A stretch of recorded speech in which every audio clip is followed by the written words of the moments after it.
Throughout European history, the passing of wealth and power has been more than a tradition.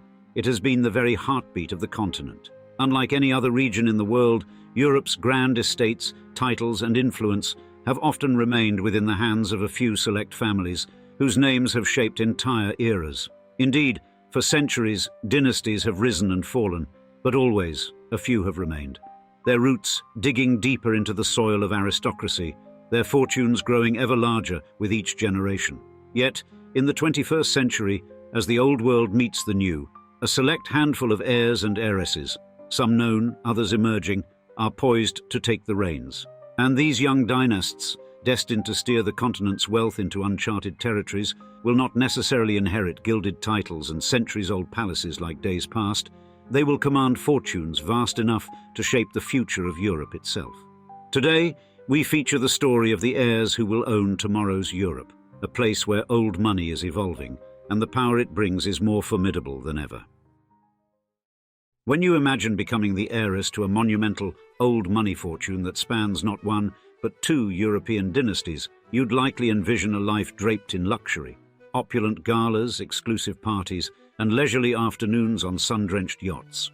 In this world, perfumed by the salty breeze of the Mediterranean and lined with the silks of couture fashion, we'd like to think, only promises a daily existence wrapped in pleasure and privilege. Yet, for Athina Onassis, a descendant of the storied Onassis and Niarchos Greek shipping dynasties, this fantasy was far from reality. Born into wealth that most can only dream of, Athina's life was quickly overshadowed by familial discord and tragedy. For instance, her mother, Christina, led a life marked by emotional turmoil and untimely passing, leaving young Athina with a legacy tinged with sorrow rather than just splendor. Then, inheritance disputes soon followed, entangling Athina's billion-dollar birthright in legal battles and public scrutiny. Worse still, her marriage, which should have been a fairy tale continuation of her storied lineage, crumbled under the weight of betrayal when her husband was reportedly unfaithful. In today's episode, we'll unveil the secrets of this iconic old money heiress, from her 18th birthday celebration that reportedly racked in at least $1 billion to the enigmatic troubles of one of the 21st century's most private heiresses, as we describe. Athina Onassis, the billionaire heiress who can't escape drama. Welcome to the world of Athina Onassis, where money doesn't just talk, it launches 1,000 ships. And Athina, the last in line of the legendary Aristotle Onassis fortune, stands uniquely at the confluence of not one, but two of the grandest shipping empires Greece has ever seen. Imagine, if you will, the colossal weight of inheritance from the Onassis and the Niarchos families, two names that could comfortably fund their own small countries, and often come close, in the form of owning lavish Greek islands. Now, Athina's maternal lineage is a stroll down millionaire's lane, directly leading to Aristotle Onassis, the titan of shipping, who not only collected ships and cash, but also managed to woo Jacqueline Kennedy into a high-profile marriage. And when Aristotle's curtain fell in 1975, he left behind a cool $500 million, chump change by today's billionaire-heavy standards perhaps, but a whopping $2.3 billion when adjusted for inflation. His daughter Christina, Athina's mother, initially held the reins to this fortune until her own untimely demise in 1988, at which point young Athina, a mere tot, became the heiress to what might just be the mother of all piggy banks. But wait, there's more. Athina is not just an Onassis. Through her grandmother, Tina Livanos, she's tied to another behemoth of the seas, Stavros Niarchos, a man whose rivalry with Aristotle was the stuff of Greek legend, with enough plot twists to make a soap opera blush. And Niarchos, who built supertankers as if they were Lego sets, left behind a treasure trove worth $12 billion, ensuring the family gatherings were probably more about asset management than passing the salt. Now, the spoils of this family feud are, in part, real estate galore, mansions in Paris, Geneva, and a little seaside retreat on Ibiza, just for the summer, mind you. And then there was Skorpios, a Greek island so idyllic that Aristotle and Jackie O treated it as their personal Eden. At least, that is until 2013, when Athina handed over the keys to Skorpios to Russian billionaire Ekaterina Rybolovleva, for what we assume was a minor trifle of $150 million. And because no billionaire's tale is quite complete without mentioning troves of twinkling baubles, Athena's story includes a dazzling array of jewels and a smattering of high art. Rodins here, Impressionists there, the sort of collection that would make even the most seasoned auctioneer weak at the knees. Despite this gold-plated, jewel-encrusted, island-hopping heritage, Athena Onassis tries to keep it low-key, shying away from the glare of the public eye. And yet, all that glitters is not gold in Greece, and Athena Onassis's lineage is chock full of high seas drama, heart-wrenching tragedy, and much more. In the next chapter, we'll roll back the clock and explain how this 21st century heiress has one of the most fascinating backstories we've ever featured on this channel. In the 21st century, Athena Onassis stands at a perilous crossroads, the last of her name, the final heir to the intertwined legacies of two of Greece's most powerful dynasties. Thus, her story is not just hers alone, but a shadowy reflection of two giants, Aristotle Onassis, her grandfather, and Stavros Niarchos, the man who both rivaled and mirrored him in ways that went far beyond mere business. First, Aristotle Onassis, the man who emerged from the ashes of Smyrna, was a force of nature. His journey from a modest start in the bustling ports of what is now Izmir to ruling one of the most formidable shipping empires was nothing short of legendary. And Onassis was more than a businessman. He was a master strategist, a man whose every move was calculated to propel him higher, farther. You see, his marriage to Athina Livanos, the daughter of another shipping magnate, was no simple union of love. It was a strategic alliance, a move that solidified his power within the Greek shipping elite. On the other side was Stavros Niarchos, born into an affluent Athenian family whose eyes were set on the future of global trade. Niarchos was no less ambitious than Onassis, and he too understood the power of strategic marriages. His vision, however, lay in the vast potential of oil transportation, leading him to build a fleet of supertankers that could rival the empire Onassis had painstakingly constructed. Therefore, Niarchos too tied his fate to the Livanos family, marrying Eugenia Livanos, sister to Onassis's wife, and in doing so, he stepped into a rivalry that would become legendary. But the marriages of these two men to the Livanos sisters were not mere social contracts. They were declarations of war, battles fought not with weapons, but with wealth, influence, and legacy. Onassis, never one to shy away from the public eye, cemented his place on the world stage with his marriage to Jacqueline Kennedy, the widow of a fallen American president. This union was a masterstroke, linking him to the world's most powerful political dynasty, a move that resonated across oceans and continents. Yet, their battle was not confined to the seas or the sprawling empires they built. The heirs to these legacies have been shaped in the crucible of this rivalry. Athena Onassis, the last of her line, has chosen a path of discretion, distancing herself from the world her ancestors dominated. Her Niarchos cousins, however, have embraced the public eye, continuing their family's tradition of philanthropy and influence through the Stavros Niarchos Foundation. And yet it was the many would say wild upbringing of Athena's mother, Christina Onassis, that would have the biggest effect on the young heiress's life. Christina Onassis, Athena's mother, entered the world on the 11th of December 1950 in New York City as a child born into the heights of wealth and influence. At the time, her father, Aristotle Onassis, was among the richest men alive, and her mother, Athina Livanos, was the daughter of another aforementioned shipping titan. Thus, Christina's life began in a swirl of luxury, with homes scattered across Paris, Greece, and England.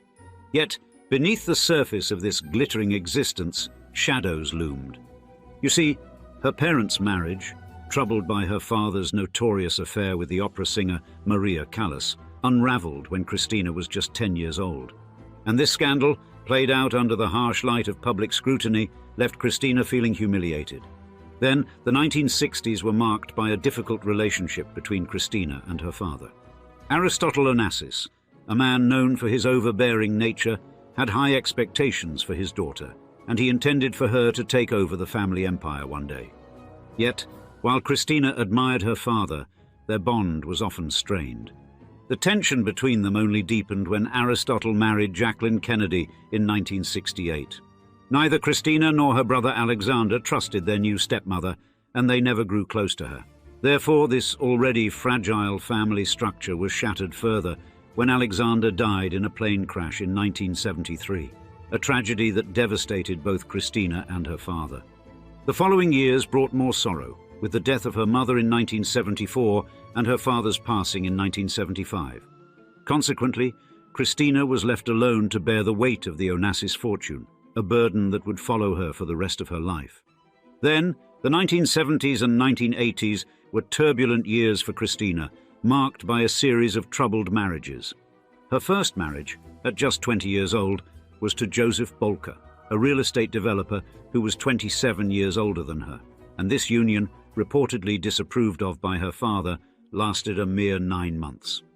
After her father's death, Christina married Alexander Andreadis, a Greek shipping heir, but this marriage also ended in divorce after just over a year. Her third marriage, to Sergei Kauzov, a Russian shipping agent, fared no better, lasting from 1978 to 1979. But it was in 1984 that Christina entered into her fourth and final marriage with Thierry Roussel, a French businessman and the future father of Athina. Now, Thierry Roussel, born on the 16th of February 1953 in Neuilly-sur-Seine, France, came from a prominent family involved in the pharmaceutical industry. His father, Henri Roussel, led a company responsible for developing the controversial drug RU-486, and Thierry's mother, Francine Grinda, was part of a well-connected family, with her father being the French politician Édouard Grinda. Thierry had two sisters, Patricia and Christine, with the latter becoming a duchess, in fact, and he completed his high school education in 1972 and studied economics at Panthéon-Assas University. Now, Athina's parents, Thierry and Christina, first crossed paths as teenagers, but their lives took different directions before reconnecting in the early 1980s. And despite Thierry's relationship with the Swedish model Marianne Gaby Landage, Christina eventually won him over, and they married in 1984. This marriage, however, was troubled from the start. Christina seemed deeply infatuated with Thierry, but his ongoing affair with Landage and his disinterest in a genuine marital relationship cast a long shadow over their union. Their honeymoon in the Caribbean was the beginning of a rocky marriage. Christina's mental health issues, coupled with Thierry's infidelities, made for a volatile relationship. The couple had one child, Athina Onassis Roussel, born in 1985. However, their marriage deteriorated rapidly, and divorce proceedings began just 8 months after Athina's birth. Christina, desperate to keep the marriage alive, went so far as to financially support Thierry and even proposed a shared arrangement with Landage, but these efforts were in vain. The divorce was finalized in 1987, but the complex and troubled relationship between Christina and Thierry continued until her death in 1988.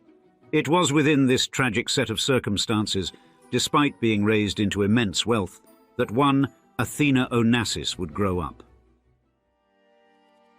Athina Onassis was born on the 29th of January 1985 in the American Hospital of Paris, located in Neuilly-sur-Seine, France. And from the moment she took her first breath, she was the living continuation of a legacy steeped in wealth and power, as she was the only heir of Aristotle Onassis. Yet Athina's early years were shadowed by misfortune and complications that would shape her life in ways few could imagine. As mentioned previously, her parents' marriage was filled with problems, yet Athina, oblivious to the adult chaos surrounding her, was baptized on Scorpios, the island that symbolized her family's immense fortune and influence. Then, at the tender age of 3, Athina's life took a cruel turn. Her mother, Christina Onassis, passed away suddenly in November 1988, the victim of pulmonary edema. This tragic event left Athina as the last direct link to the Onassis fortune, an inheritance that would later place her among the wealthiest young women in the world. With Christina gone, the responsibility of raising Athina fell to her father, Thierry Roussel, who had by then committed himself to Gaby Landage, the woman who had once been his mistress and was now his wife. As she grew, Athina's existence was a peculiar mix of unimaginable wealth and efforts at a normal childhood. The family settled in Lucy-sur-Morge, Switzerland, where she attended school, mingling with other children who had no idea of the empire that awaited her.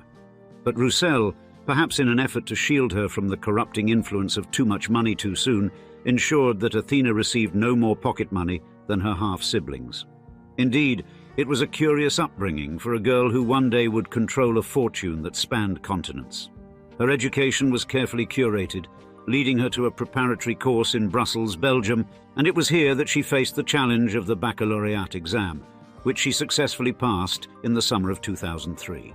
But Brussels offered more than just academic pursuits. It was in this city that Athina discovered a passion that would become central to her life: equestrian sports.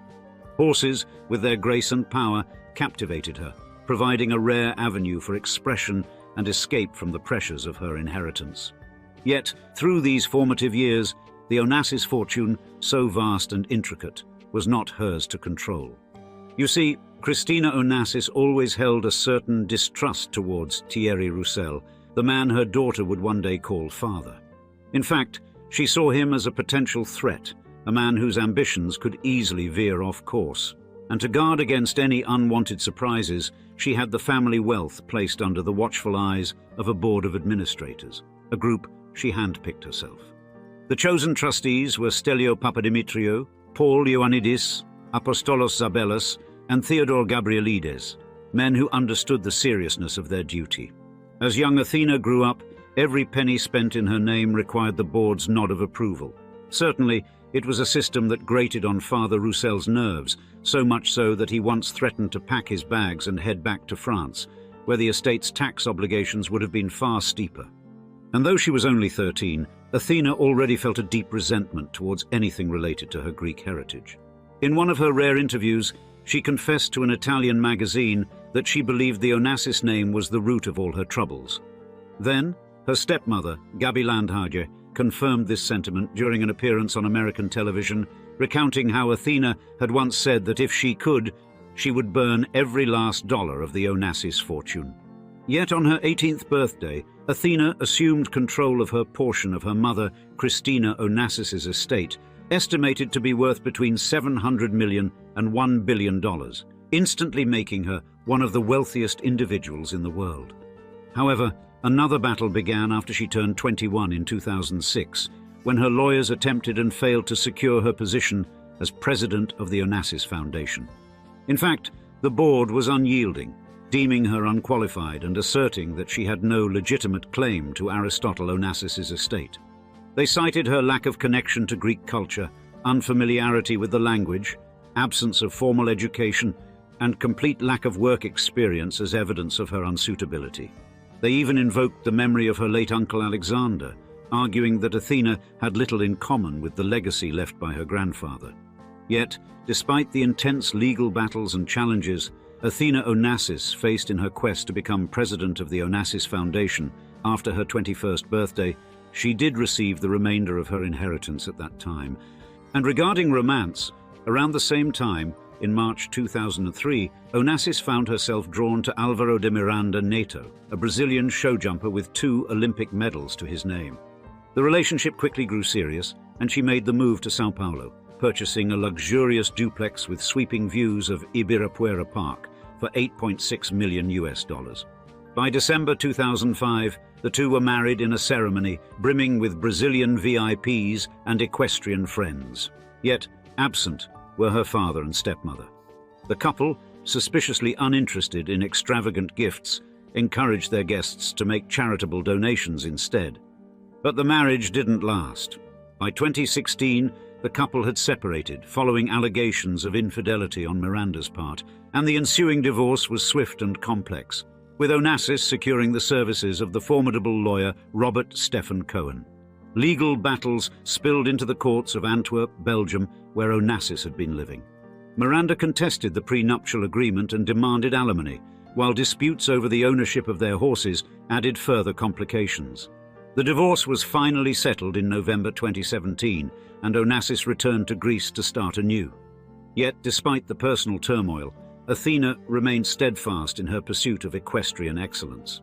Indeed, she had been a competitive showjumper since childhood, and in 2001 she claimed second place in an event in Jerez, Spain.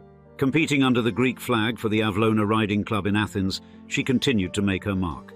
Even a spinal injury in 2012 couldn't keep her from representing Greece in the European Show Jumping Championships in 2013 and the World Championships in 2014. Therefore, Athina Onassis has carved out her own space in the world of equestrian sports, not just as a competitor, but also as a patron. The Athina Onassis International Horse Show, established in 2007 in São Paulo, eventually found its home on the glamorous shores of Pampelon Beach in Saint-Tropez by 2014. The horse breeding and training business she co-owned with her former husband in Belgium, AD Sport Horses, continued to operate, a lasting symbol of her enduring connection to the sport. Every time you're about to go on vacation, you likely dig in your closet or glove compartment to find your trusty favorite sunglasses. Perhaps you enjoy the sleek elegance of some Prada shades, or the sophisticated aura of Tom Ford frames that shield your eyes with a touch of luxury. Yet, none have woven themselves into the fabric of cultural iconography quite like Ray-Ban. Introduced in the 1930s, Ray-Bans were initially designed to protect US pilots from the harsh rays of the sun high in the sky, much like the Top Gun films, which happened to feature them. They thus quickly transcended their military origins to become a staple of fashion and a symbol of cool. From the cinematic allure of James Dean to soulful signature shades of Ray Charles and even the suave Don Draper in Mad Men, Ray-Ban has etched itself into the very definition of a cultural emblem. Yet, little do you know, this pair of shade makers is more than a mere fashion statement. It is a gateway into the history of a $43 billion old money family business. Indeed, for the Del-Vecchio family, the iconic Ray-Ban sunglasses are just a small part of an empire that has catapulted the family's teenage heirs into the ranks of the world's richest children, with billions at their whipper-snapping fingertips. In today's episode, we'll share you the full story of this European dynasty, for it is not just about wealth and business acumen, it's a fascinating tale of generational legacy and the unexpected challenges of young fortune, as we describe the Del-Vecchio family, when billions go to your teenage heirs.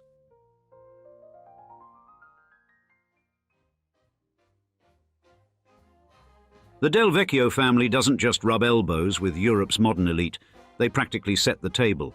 And with a staggering combined fortune north of $25 billion in 2024, this family has eyewear domination to thank for most of their glittering success. Now their empire is rooted in the global eyewear juggernaut, EssilorLuxottica, the brainchild of the late family patriarch Leonardo Del-Vecchio.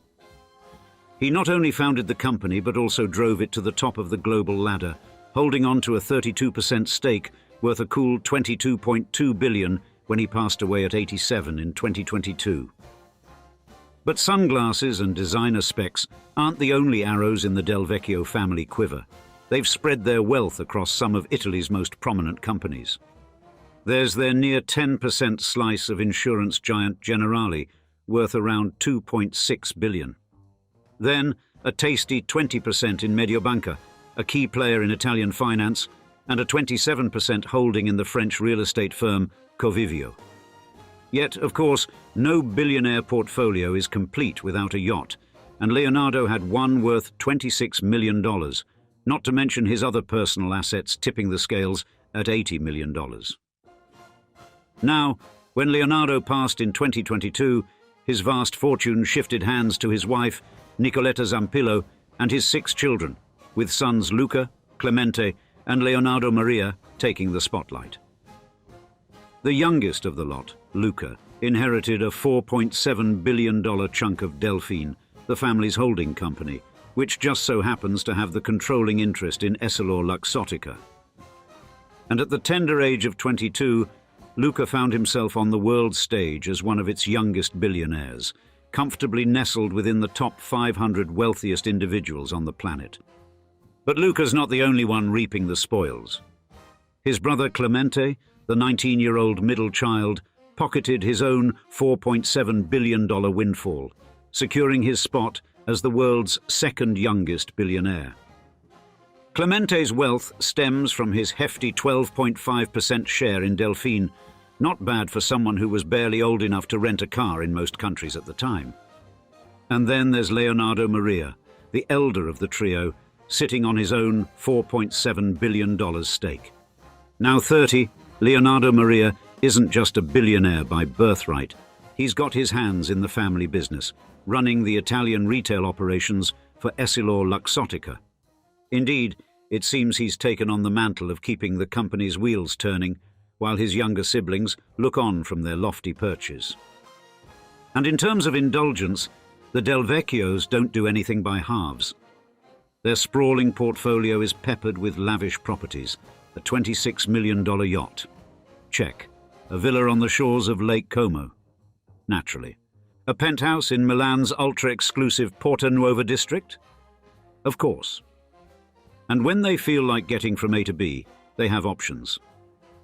There's a Gulfstream G650 for those long-haul jaunts, while their fleet of rare and exotic cars, including a Ferrari Monza SP2 and Bugatti Chiron, caters to more grounded tastes.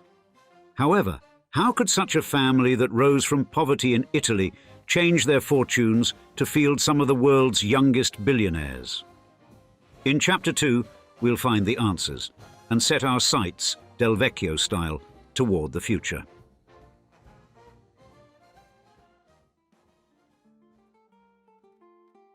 Now, the Del-Vecchio family traces its origins to the Papal States of Italy, with the name derived from vecchi, meaning old or elderly. Likely, it points to an ancestor who bore an aged or distinguished appearance, and the family first appears in the historical records during the 15th and 16th centuries, particularly in the city of Rieti.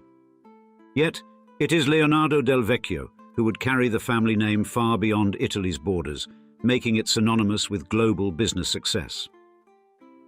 Born on the 22nd of May 1935 in Milan, Leonardo entered the world under less than ideal circumstances. You see, his father, a vegetable vendor from southern Italy, had passed away before Leonardo's birth, leaving his mother to raise 5 children with virtually no means. With no other option, she placed her youngest son in the care of the Martinit orphanage in Milan, a move born out of necessity rather than choice. Now, for many, this might have seemed a bleak beginning. However, it would become the foundation of Leonardo's relentless drive. Life in the orphanage was anything but easy, yet it instilled in Leonardo a sense of self-reliance and determination that would later define his entrepreneurial journey. By the age of 14, he took his first steps into the working world as an apprentice to a tool and die maker in Milan. This work required precision, patience, and an eye for detail, skills that Leonardo honed early, and the apprenticeship not only provided him with an income, but also sparked an interest in craftsmanship that would later fuel his rise in the business world. As Leonardo entered his 20s, he began to see opportunities beyond his initial craft. And though the eyewear industry was still in its infancy and he sensed its potential, applying the skills he had gained as a metalworker, he shifted his focus to manufacturing spectacle parts. This transition wasn't just a change in profession, it marked the beginning of a career that would revolutionize the global eyewear market. Then, in 1961, at 26 years old, Leonardo made a pivotal decision to move to Agordo, in the province of Belluno, known as the heart of Italy's eyewear industry. He saw this as the ideal place to develop his expertise further, and once there, he immersed himself in the local industry, dedicating his time to understanding not only the technical aspects of eyewear production, but also the business mechanics of design, sales, and distribution. His work ethic and attention to detail quickly earned him a reputation as a skilled craftsman and a shrewd business mind. Yet Leonardo wasn't content to remain merely a cog in the machine. As his expertise in eyewear manufacturing grew, so did his ambition. Thus, in 1967, at the age of 32, he took the bold step of founding Luxottica, a company that started as a small workshop producing high-quality eyeglass frames. However, this was no ordinary startup. Leonardo's vision for Luxottica went beyond crafting frames. It was about transforming eyewear into a global commodity. Over time, his company would evolve from a modest operation into an industry leader, dictating trends and setting new standards for the global market.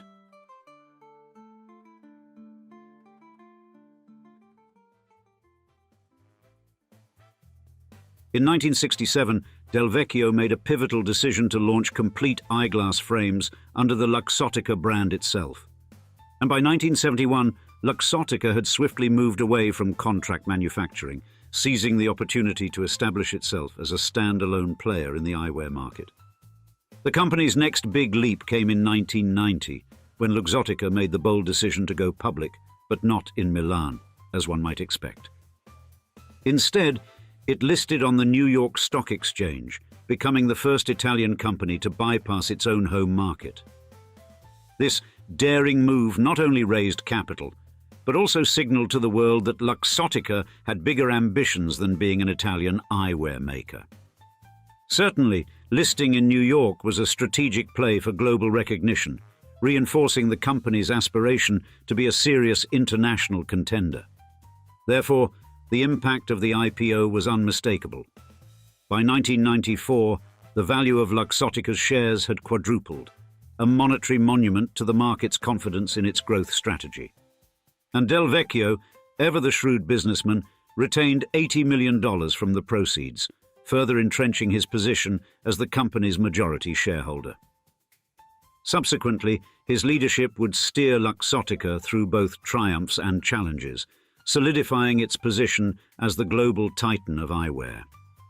Armed with the proceeds from the IPO, Luxottica embarked on a series of aggressive acquisitions. It started with Vogue Eyewear in 1990, followed by Purcell and LensCrafters in 1995, and even Sunglass Hut later on in the year 2001. However, its crown jewel came in 1999 when Luxottica purchased Ray-Ban for a cool $1.2 billion. Indeed, the iconic Aviator and Wayfarer sunglasses were already legendary, but under Luxottica's ownership, they would reach new levels of global dominance. But when Luxottica acquired Ray-Ban, the move was more than a mere addition to its brand roster.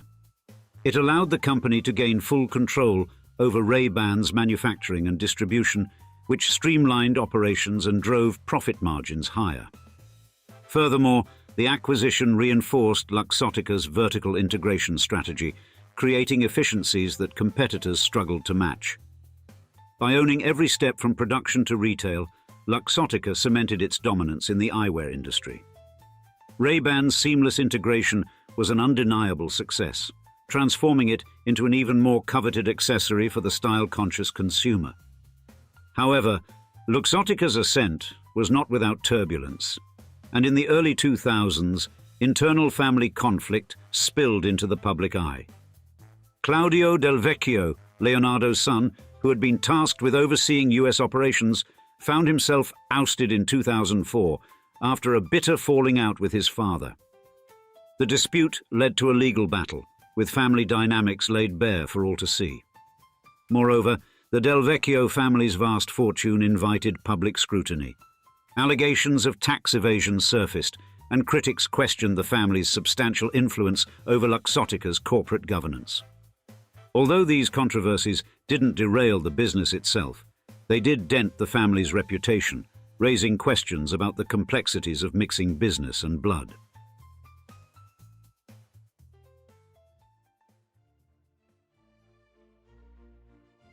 But before his aforementioned ouster, Claudio Del-Vecchio stepped into the family business in 1982 with a task that would lay the groundwork for his career, leading Luxottica's expansion into the US, and at that time, Luxottica was hardly the giant it would become. Yet Claudio, sent to steer operations stateside, quickly demonstrated that his business acumen wasn't limited to eyewear, but spanned logistics, supply chains, and market strategy. The early 1980s were thus a pivotal moment for Luxottica, and Claudio's efforts were nothing short of transformational. He turned the company's US venture into a factory-direct powerhouse, quickly gaining a foothold in the competitive American market, and this was just the beginning. The lessons learned, balancing supply chains with market demand, overseeing operations, and building a brand presence, prepared him for the bigger roles ahead. Fast forward to the 1990s, and Claudio was not just a rising star, but a key player in the Luxottica empire. Appointed CEO, he took the reins during a decade that saw the company rocket forward through strategic acquisitions and aggressive expansion. Perhaps the most memorable acquisition came in 1995, when Luxottica added LensCrafters to its portfolio. This move, which was more than just a play for market share, signified Luxottica's ambition to be not just an eyewear company, but a titan of the industry. Indeed, Claudio's vision was becoming reality, brick by brick, brand by brand. But Claudio's leadership wasn't limited to eyewear alone. In 2001, with Luxottica firmly established, he turned his attention to an entirely different arena. Brooks Brothers, the oldest apparel brand in the United States, had been struggling for years, and the retailer, known for its signature preppy aesthetic and a client list that included 40 US presidents, seemed destined for the same fate as many legacy brands: obscurity. But Claudio had other plans. With his acquisition of Brooks Brothers, Claudio took on a challenge of a different sort. His vision for the brand was to blend its deep-rooted history with modern flair, restoring the classic label to its former status as a symbol of American elegance. And his strategy was a deep dive into Brooks Brothers' archives to reintroduce what had made the brand iconic in the first place: tailored suits, formal wear, and a level of craftsmanship that had become scarce in the age of fast fashion. This push toward timelessness found an audience that craved quality in an increasingly casual world. Yet despite these efforts, the early 2000s presented obstacles beyond even Claudio's control. While he worked to globalize Brooks Brothers, opening international stores and strengthening its e-commerce presence, larger market forces were shifting. The rise of online retail and changing consumer habits put pressure on traditional brick-and-mortar businesses, even one as storied as Brooks Brothers. And when the COVID-19 pandemic hit in 2020, it proved to be a blow too strong to withstand. Brooks Brothers filed for Chapter 11 bankruptcy. However, the story didn't end there.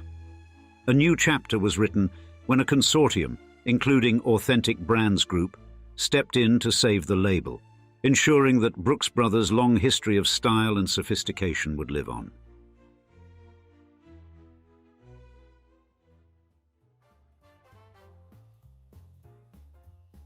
In June 2022, the Del-Vecchio family, as well as the world at large, was jolted by the passing of Leonardo Del-Vecchio at 87. As founder and chairman of Essilor-Luxottica, Del-Vecchio had meticulously built a global empire, and his death closed the chapter on one of the most significant entrepreneurial journeys of modern times, leaving both his family and the company to grapple with the legacy he left behind. Then, shortly after his passing, Essilor-Luxottica's board convened to address the inevitable question of leadership. Francesco Milleri, a longtime ally of Del-Vecchio and personally backed by him, retained his position as CEO. His continued presence at the helm provided a degree of continuity, offering investors and employees alike a steady hand amid a period of potential upheaval. However, Del-Vecchio's death set into motion more than just corporate planning. The distribution of his estimated $25.5 billion fortune, perhaps unsurprisingly, garnered attention. His will laid out a clear division of his wealth among his wife and 6 children, products of 3 different relationships. Yet, despite the loss of its visionary founder, Essilor-Luxottica did more than merely survive in 2023, it thrived. With Milleri in the driver's seat, joined by Deputy CEO Paul Dussaillant, the company posted record-breaking financial results. Revenues soared to €25.4 billion, up by 7.1% at constant exchange rates, signaling that the eyewear giant was not losing any of its momentum. Additionally, strategic investments were made into burgeoning product categories like myopia management with Stellest lenses and cutting-edge wearable tech through the Ray-Ban Meta collection. And, as the year unfolded, Essilor-Luxottica broadened its reach, adding more luxury names like Moncler and Jimmy Choo to its growing portfolio. The company also leaned heavily into artificial intelligence, leveraging data-driven strategies to enhance innovation and operational efficiency. Thus, the post-founder era might have seemed precarious, yet Essilor-Luxottica was already looking toward the future with confidence, building on the foundation Del-Vecchio had laid. And yet, the Del-Vecchio family itself remained very much a part of this evolving corporate narrative. And as the family looks to the future, the next generation appears ready to leave its mark on the dynasty, each playing a role in its continued success. Luca Del-Vecchio, the eldest son, has already stepped into the spotlight. Ranked 665th on the global billionaires list with an estimated fortune of over $4 billion, he's now Italy's 16th wealthiest individual. Therefore, Luca's expertise in the eyewear industry, coupled with an acute understanding of his father's ambitions, places him in a prime position to shape EssilorLuxottica's future. Meanwhile, Clemente Del-Vecchio, the youngest at just 19, holds a different kind of distinction. Named by Forbes as the world's youngest billionaire with a net worth of $3.9 billion, he has yet to take on a formal role within the family's enterprises. Yet his interests hint at a future not tied solely to eyewear, and Clemente's enthusiasm for science and technology signals potential moves into areas like biotech or the digital frontier. Of course, with billions at his disposal and a world of innovation before him, his course is one to watch. Then there's Leonardo Maria Del-Vecchio, the middle son, whose active involvement in EssilorLuxottica has already contributed to the company's success. With his experience and industry knowledge, he is well positioned to provide continuity as the family navigates the inevitable challenges of succession. Should Luca step up to the helm, Leonardo Maria's role as a key player in the strategic evolution of the business could prove indispensable. Thus, with earth-shatteringly large resources that allow for bold experimentation, the Del-Vecchio family could very well emerge as influential players in industries that, until now, were far removed from their eyewear beginnings. Nestled among majestic mountains and deep, serene fjords, Norway presents itself with an unassuming charm that whispers of folklore and age-old tranquility. Indeed, it's a land where the sun dances at midnight and the auroras weave green and violet through the polar nights, a quiet tableau punctuated by the polite, reserved smiles of its people. But hidden behind the quaint villages, cloaked by the misty fog that rolls over the fjords, lies a multi-billion-dollar daughter duo that contrasts with this Nordic calm, the Andresen sisters.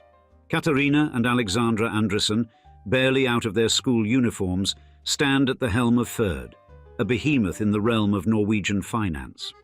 At the ages of 16 and 18, they inherited more than $1 billion apiece from their father, Johan H. Andresen, making these sisters among the youngest billionaires in the world, and together they redefine what it means to be young, wealthy, and powerful in a country known more for its fjords than its financial might.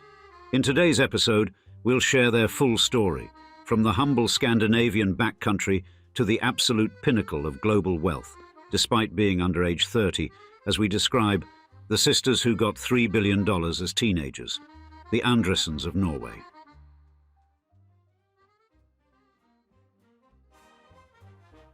Meet the Andresen sisters, Alexandra and Katarina, the duo redefining what it means to be young and fabulously wealthy in modern Europe. And with a staggering $1.5 billion each to their names as of 2024, these Norwegian dynamos are not just riding high. They're galloping through the financial stratosphere with effortless grace. Now their fortune stems from their shrewd patriarch, Johan H. Andresen Jr., who in 2007 handed over a combined 84.4% stake in Ferd AS, the family's investment juggernaut, to his daughters. But here's the golden-encrusted kicker. At the time, Alexandra was just 16 and Katarina 18. If you're keeping track, that makes them two of the youngest billionaires on the planet. How's that for a family heirloom? But Ferd AS isn't your run-of-the-mill investment company. It's a sprawling empire dabbling in real estate, private equity and hedge funds, all contributing to the Andresen wealth parade. Therefore, by entrusting Alexandra and Katarina with the bulk of this gold mine, Johan ensured that the family's riches would comfortably transition into capable hands. Fast forward to 2024, and both sisters boast a combined net worth surpassing $3 billion. Yet, Despite their astronomical fortunes, the Andresen sisters haven't gone the route of ostentatious displays. Unlike other young billionaires who flaunt their automotive arsenals, Alexandra and Katharina's car collection is refreshingly low-key. In fact, their father reportedly prefers they stick to second-hand models, a nod to frugality that's almost as notable as their financial clout. Thus, the sisters' true passion lies in the world of equestrian sports. For example, Alexandra, born in July 1996, has carved a niche as a competitive dressage rider, flaunting sponsorship deals with equestrian powerhouses Kingsland and Samshield. And Katharina, born in May 1995, hasn't been left in the dust either. She's making waves as a sustainability officer at an Oslo-based construction firm. But they lavish considerable resources on their horses, ensuring they receive the finest care and attention, because even billionaires need a hobby. And when it comes to high fashion, the sisters show a preference for subtle splendor. Katharina's wardrobe includes Louis Vuitton bags, one of which costs around $1,900, and a duffel priced at 1,800 greenbacks. And her penchant for footwear is equally impressive, featuring limited edition Louboutin pumps and pearl-encrusted Gucci loafers that set her back a cool $640 and $990, respectively. Furthermore, Alexandra's jet-setting lifestyle is evident from her social media escapades. One day she's in Mumbai, the next she's somewhere equally exotic. Both sisters share a love for the outdoors, indulging in hiking, camping and fishing. They also manage to care for 5 dogs, including a purebred boxer and a bulldog, proving they have a soft spot for furry friends amid their busy lives. Thus, in a world where wealth often equals mindless excess, the young and trendy Alexandra and Katharina Andresen are a breath of fresh, glamorous air, effortlessly blending financial success with genuine passions. But how did the quiet and unassuming Norwegian culture come to create 2 of the world's youngest billionaires? Let's flip over to the next chapter to get our answer.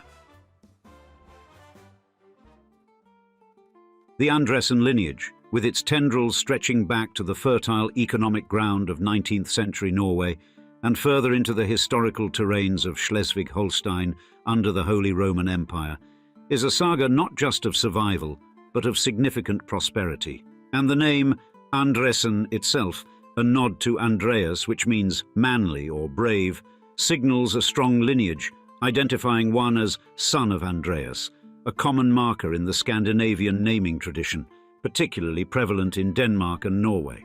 Now, when Nikolai Andresen packed up his entrepreneurial spirit and moved to Christiania, now known as Oslo, in 1801, he wasn't just changing locations, he was setting the stage for a legacy. With a sharp business acumen, he founded a thriving trading and shipping enterprise at a time when Norway's economic pulse beat strongly through its maritime veins. You see, the early 1800s saw Norway's shores buzzing with ships, weaving the nation tightly into the expansive fabric of European and global commerce.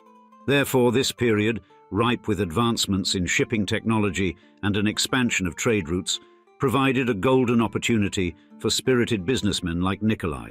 Beyond mere trade, Nikolai's ventures stretched into the industrial realm as he set up a production facility for glazed tiles and cornice stones. And at a time when urban Norway was blossoming, these glazed tiles did more than just cover roofs.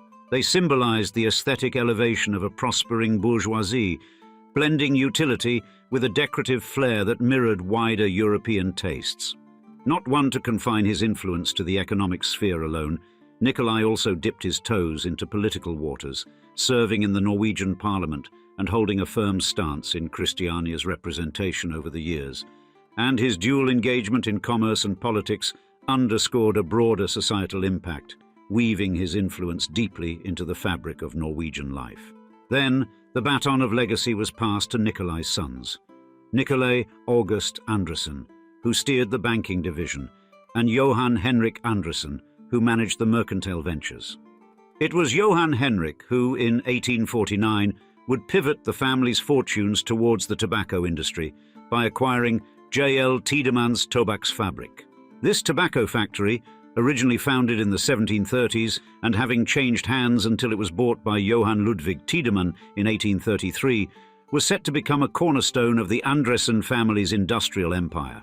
Under the stewardship of the Andresen family, Tiedemanns blossomed into Norway's premier tobacco factory, its smoke curling through the annals of Norwegian industry. The family's strategic maneuvers and savvy investments consequently allowed them to not just inherit, but magnificently build upon and expand Tiedemann's foundations. This storied acquisition not only cemented the Andresens' stature in the tobacco realm, but also marked a crucial pivot that would define the family's industrial narrative for generations.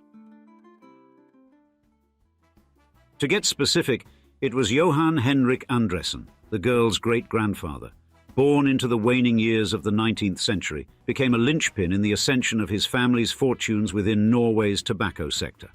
Taking the helm of the aforementioned J.L. Tiedemanns Tobaksfabrik, Johan Henrik steered the enterprise to dominate the national market with a near 80% share. And his tenure marked by shrewd strategy, Johan Henrik embraced modernization of production and widened distribution channels, further enriched by his introduction of novel tobacco blends. These initiatives catapulted Tiedemanns from local player to the leading tobacco titan in Norway. And Johan Henrik's influence extended beyond the corporate realm into the corridors of power. As a member of the Norwegian Parliament from 1928 to 1933, his voice championed the Conservative Party's agenda, fostering policies that buoyed the spheres of industry and commerce. Therefore, his parliamentary role not only broadened the Andresen family's clout, but also intertwined their fortunes with the national economic fabric. And World War II tested his mettle in new ways. In 1942, his staunch opposition to Nazi occupation landed him in the Grini concentration camp for 4 months, a period that underscored his deep-seated patriotism and resistance. Then, the torch of legacy was passed to his children, with his son Johan H. Andresen Sr., and later his grandson, Johan Jr., the sister's father. Born in 1930, Johan H. Andresen Sr. grew up groomed for leadership within the prosperous Andresen clan.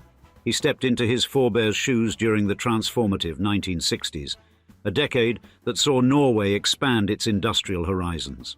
Leveraging traditional economic pillars like fish, wood and iron ore, the nation was pivoting towards an era marked by industrial diversification. And by the time Johan H. Andresen Sr. took over, Norway was nurturing its burgeoning industrial sector with significant foreign investments funneling into technology-driven industries, including those capitalizing on the nation's robust hydropower resources. This period heralded a diversification in economic activities, with the service sector burgeoning into a critical component of the national economy. Norway's evolving market dynamics, characterized by greater integration into the European economic landscape, particularly through strides in maritime and energy sectors, set the stage for Johan H. Andresen Sr. Faced with a competitive, innovation-driven market, his entry into the family business wasn't just a continuation of a legacy, but a robust engagement with the industrial ethos of trust and cooperation that defined Norwegian culture. As Johan H. Andresen Sr. navigated these waters, his efforts to bolster and expand the Andresen Empire were not just about sustaining a family name, but about embracing and driving forward the industrial and economic currents of his time. Throughout the 1970s and 1980s, Johan Sr. orchestrated an expansive shift into new ventures, broadening the family's portfolio to include sectors such as shipping, publishing, packaging, and consumer products. This strategy not only hedged against potential downturns, but also positioned the family to leverage emergent economic currents. Johan Sr.'s tenure was distinguished by his knack for navigating market fluctuations and his dedication to the family's enduring commercial heritage. As the 20th century waned, the baton passed to Johan H. Andresen Jr., the Andresen sisters' father, who in 1998 became the sole steward of Ferd, the family's investment arm, marking him as the 5th generation of leadership since its inception in 1849. Under his stewardship, Ferd evolved from its conventional roots into a progressive investment consortium, expanding its tentacles across real estate, private equity, and hedge funds. A significant pivot under Johan Jr. came with the rebranding of the company from Tiedemanns Gruppen to Ferd in 2001, a move emblematic of the organization's renewed ethos and objectives. Further strides towards corporate sophistication were evident with the formation of an independent board, inclusive of external directors in 2004, which refined the governance dynamics. And the 2000s under Johann Jr. were marked by bold financial plays. In 2006, in a move that caught the industry's eye, he attempted a formidable 11 billion Norwegian kroner acquisition of the Swiss entity Essig. You see, his plan was to amalgamate it with Ferd-owned Elopak, aiming to sculpt the world's second titan in the packaging arena. Despite the deal's dissolution amid a competitive bid, this venture symbolized Johann Jr.'s audacious approach and his flair for high-stakes negotiations. But soon thereafter, Johann Jr. would make a decision that would change both the family's fortunes and those of his daughters forever.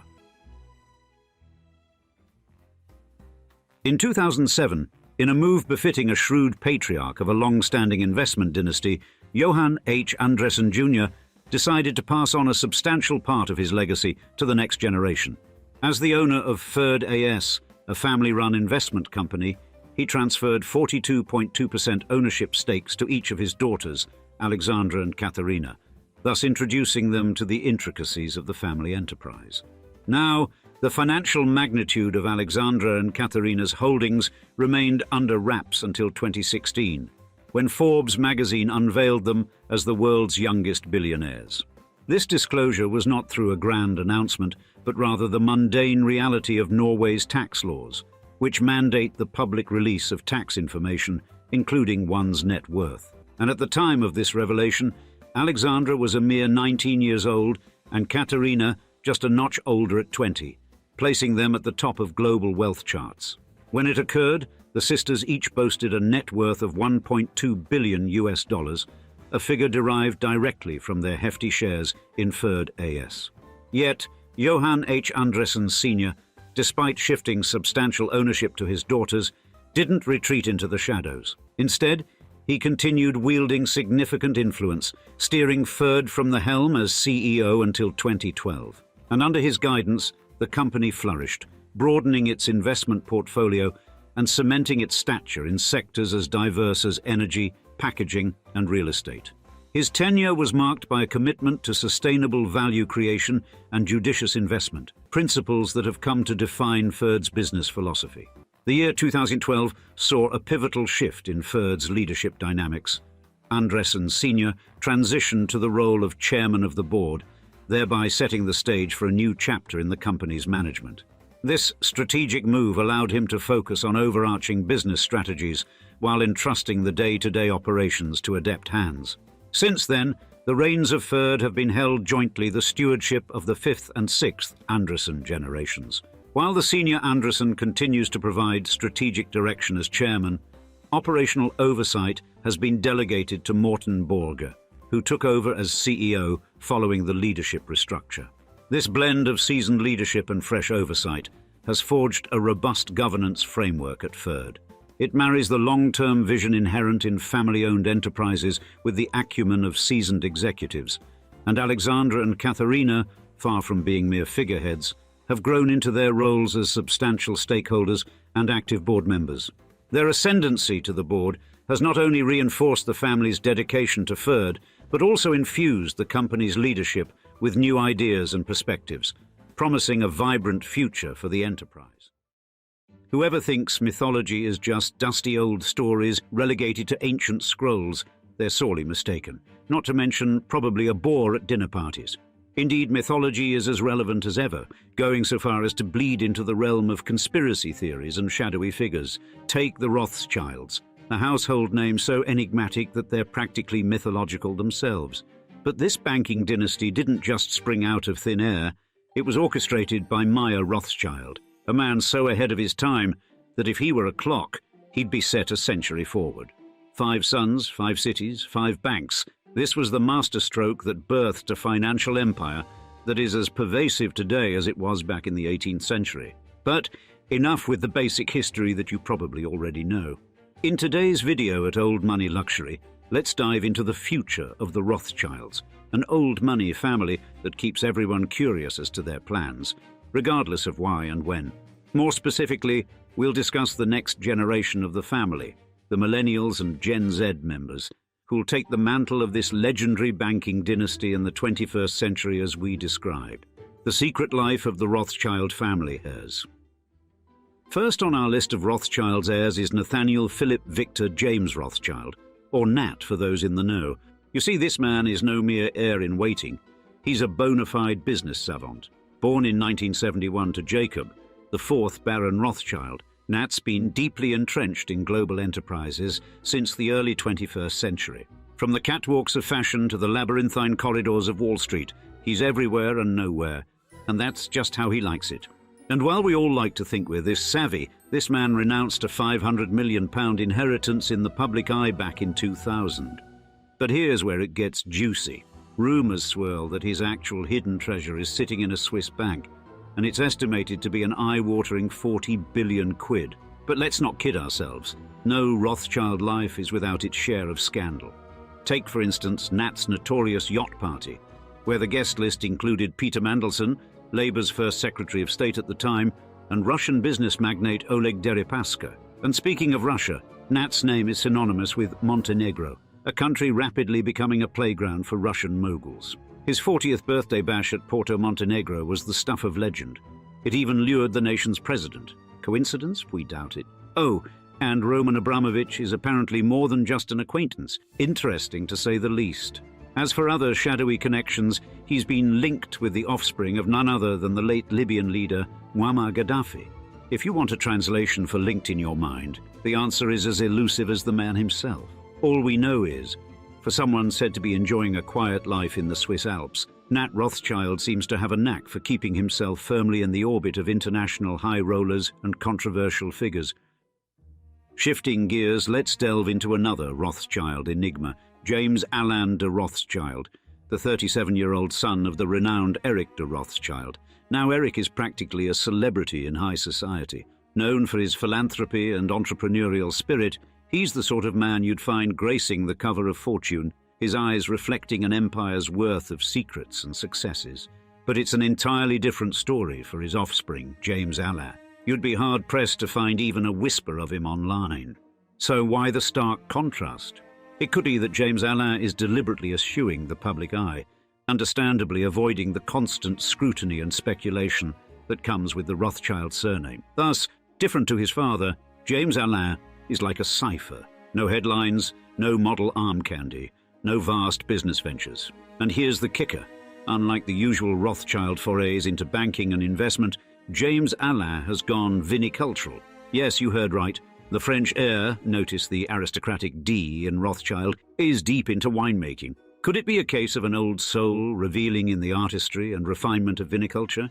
Indeed, there's something attractively clandestine about winemaking, isn't there? The lineage of grapes, the guarded techniques, the vault-like wine cellars. It's like banking, but for the senses. For a man who chooses to live under the radar, perhaps the timeless craft provides the perfect sanctuary. What is clear is that this young heir is penning his own narrative, far removed from the boardrooms and political intrigues that usually entangle his illustrious family. While we can only speculate on the man's motives and predilections, James Alain's choice of a quieter life suggests that not every Rothschild yearns for the spotlight. Some may find their riches in the subtleties of life's finer things. Next on our list of Rothschild heirs, let's discuss another James Rothschild. This one born in 1985. A character quite unlike his namesake, this James must enjoy a bit of the glitz, the glam and the ceaseless hum of the paparazzi. You probably know him best as Mr. Nicky Hilton, wedded to the sister of the incredibly famous Paris Hilton, and another scion of the Hilton hospitality empire. The pair met at the wedding of Petra Ecclestone and James Stunt, a setting already dripping with opulence and high society connections. Was it love at first sight or a strategic alliance of empires? Hard to say. What's tantalizing here is the union of a Rothschild with a Hilton, two colossal family names, one steeped in veiled financial maneuverings, the other in the brazen glare of tabloid flashbulbs. Why would a Rothschild, traditionally a guardian of discretion, choose to marry into a family where subtlety is often tossed to the wind? Perhaps it's a symbiotic relationship, where he enjoys the relative anonymity granted by his wife's overpowering spotlight. But what do we actually know about James? Well, Not much beyond the fact that he's a dedicated family man with 3 children and a partner in a tech venture called True Arrow Partners. With a net worth surpassing the $1 billion mark, it's not like he's just arm candy for his famous spouse. The man is a bona fide power player, clearly engrossed in his own professional pursuits. Although he might occasionally grace the red carpet, arm in arm with Nikki, it's safe to say his life is more than just a series of photo ops. We can only surmise that, between the responsibilities of fatherhood and the demands of his tech partnership, James has quite a bit on his plate. Yet he manages to navigate both worlds with an ease that most of us can only dream of. Family man by day, billionaire entrepreneur by also day. Amidst the sea of Rothschild men, let's now turn our gaze towards Nomi, a mysterious presence in a lineage packed with enigmas. One might think that with her high-profile parents, Baron Benjamin de Rothschild and Ariana Langner, Nomi would be accustomed to a life under the microscope. But quite the opposite. She seems to have inherited her family's penchant for privacy. Imagine growing up as one of 4 girls in a family like the Rothschilds, where wealth and power are as commonplace as Sunday brunch, but where secrecy is the heirloom passed down through generations. The family dinners wouldn't just be about passing the salt, they'd be tactical discussions and strategy meetings, each sister perhaps preparing to take up her own mantle in the Rothschild dynasty. With such familial expectations hanging over them, it's hardly surprising Nomi might opt for a low profile. And of course we must talk about her mother, Ariana Langner. She's a game changer, and not just by virtue of marrying into the Rothschild clan. Ariana is the first woman, and notably an in-law, to helm a Rothschild banking group. Unprecedented, absolutely. So why break the mold and grant an outsider the keys to the family vault? Here's a thought. In a world changing at breakneck speed, even the Rothschilds can't afford to be stuck in the past. Ariana's appointment could signify a subtle modernization of the family ethos, an acknowledgement that merit and capability don't always run in the blood. As for Nomi herself, what we do know is that she's currently attending college in Canada. Her social media presence, like a true family member, is practically non-existent. Perhaps she's leading a double life on some private Snapchat account, but alas, we're not privy to that inner circle. She's indeed a Rothschild who's managed to dodge the limelight, and one can't help but wonder if she's consciously crafting her own discreet narrative far removed from her illustrious heritage. The next 2 on our list of recent Rothschild heirs are a bit more advanced in their years, but no less current in their pursuits. First, Hannah Rothschild, now 61, carries the weighty title of eldest child to Jacob Rothschild and the late Serena Dunn Rothschild, because of course there's always a late in these aristocratic dynasties. Now the couple married in 1961 and stayed together until Serena's passing in 2019, proving that even Rothschilds, with all their wealth and pedigree, are not immune to the final curtain call. Hannah, however, is not one to rest on inherited laurels. She's penned novels like House of Trelawney and The Probability of Love, alongside a family tell-all biography about her aunt, the Baroness, The Search for Nika the Rebellious Rothschild. Because what's a dynasty without a rebellious aunt? Not content with just writing, she also turned her hand to documentary filmmaking, with the much buzzed about The Jazz Baroness and High Society, The Wonderful World of Nikki Haslam. Clearly, being a Rothschild isn't just about rolling in family wealth, but also rolling out cultural contributions. She also smashed through a few glass ceilings in her time, notably as the first woman to chair the National Gallery's Board of Trustees from the year 2015 to 2019. Her tenure left an indelible mark, proving once again that Rothschild women aren't content to simply sit on gilded chairs, they lead from them. Oh, and just for good measure, she's been chairing the board of Yad Hanadiv, the family's philanthropic foundation in Israel, since 2018. It's philanthropy, Rothschild style. Over in the French wing of the family, Edouard Rothschild, 66, son of the impeccably titled Guy de Rothschild and the ultra-chic Marie-Hélène de Rothschild, took a decidedly different path. In 2004, he had the audacity to turn down a position at the French Rothschild Bank, because apparently the family's sprawling financial empire just wasn't exciting enough. Instead, he poured his energies into passions like horse racing, serving as president of France Gallup not once, but twice. Clearly, Rothschilds don't do things by halves.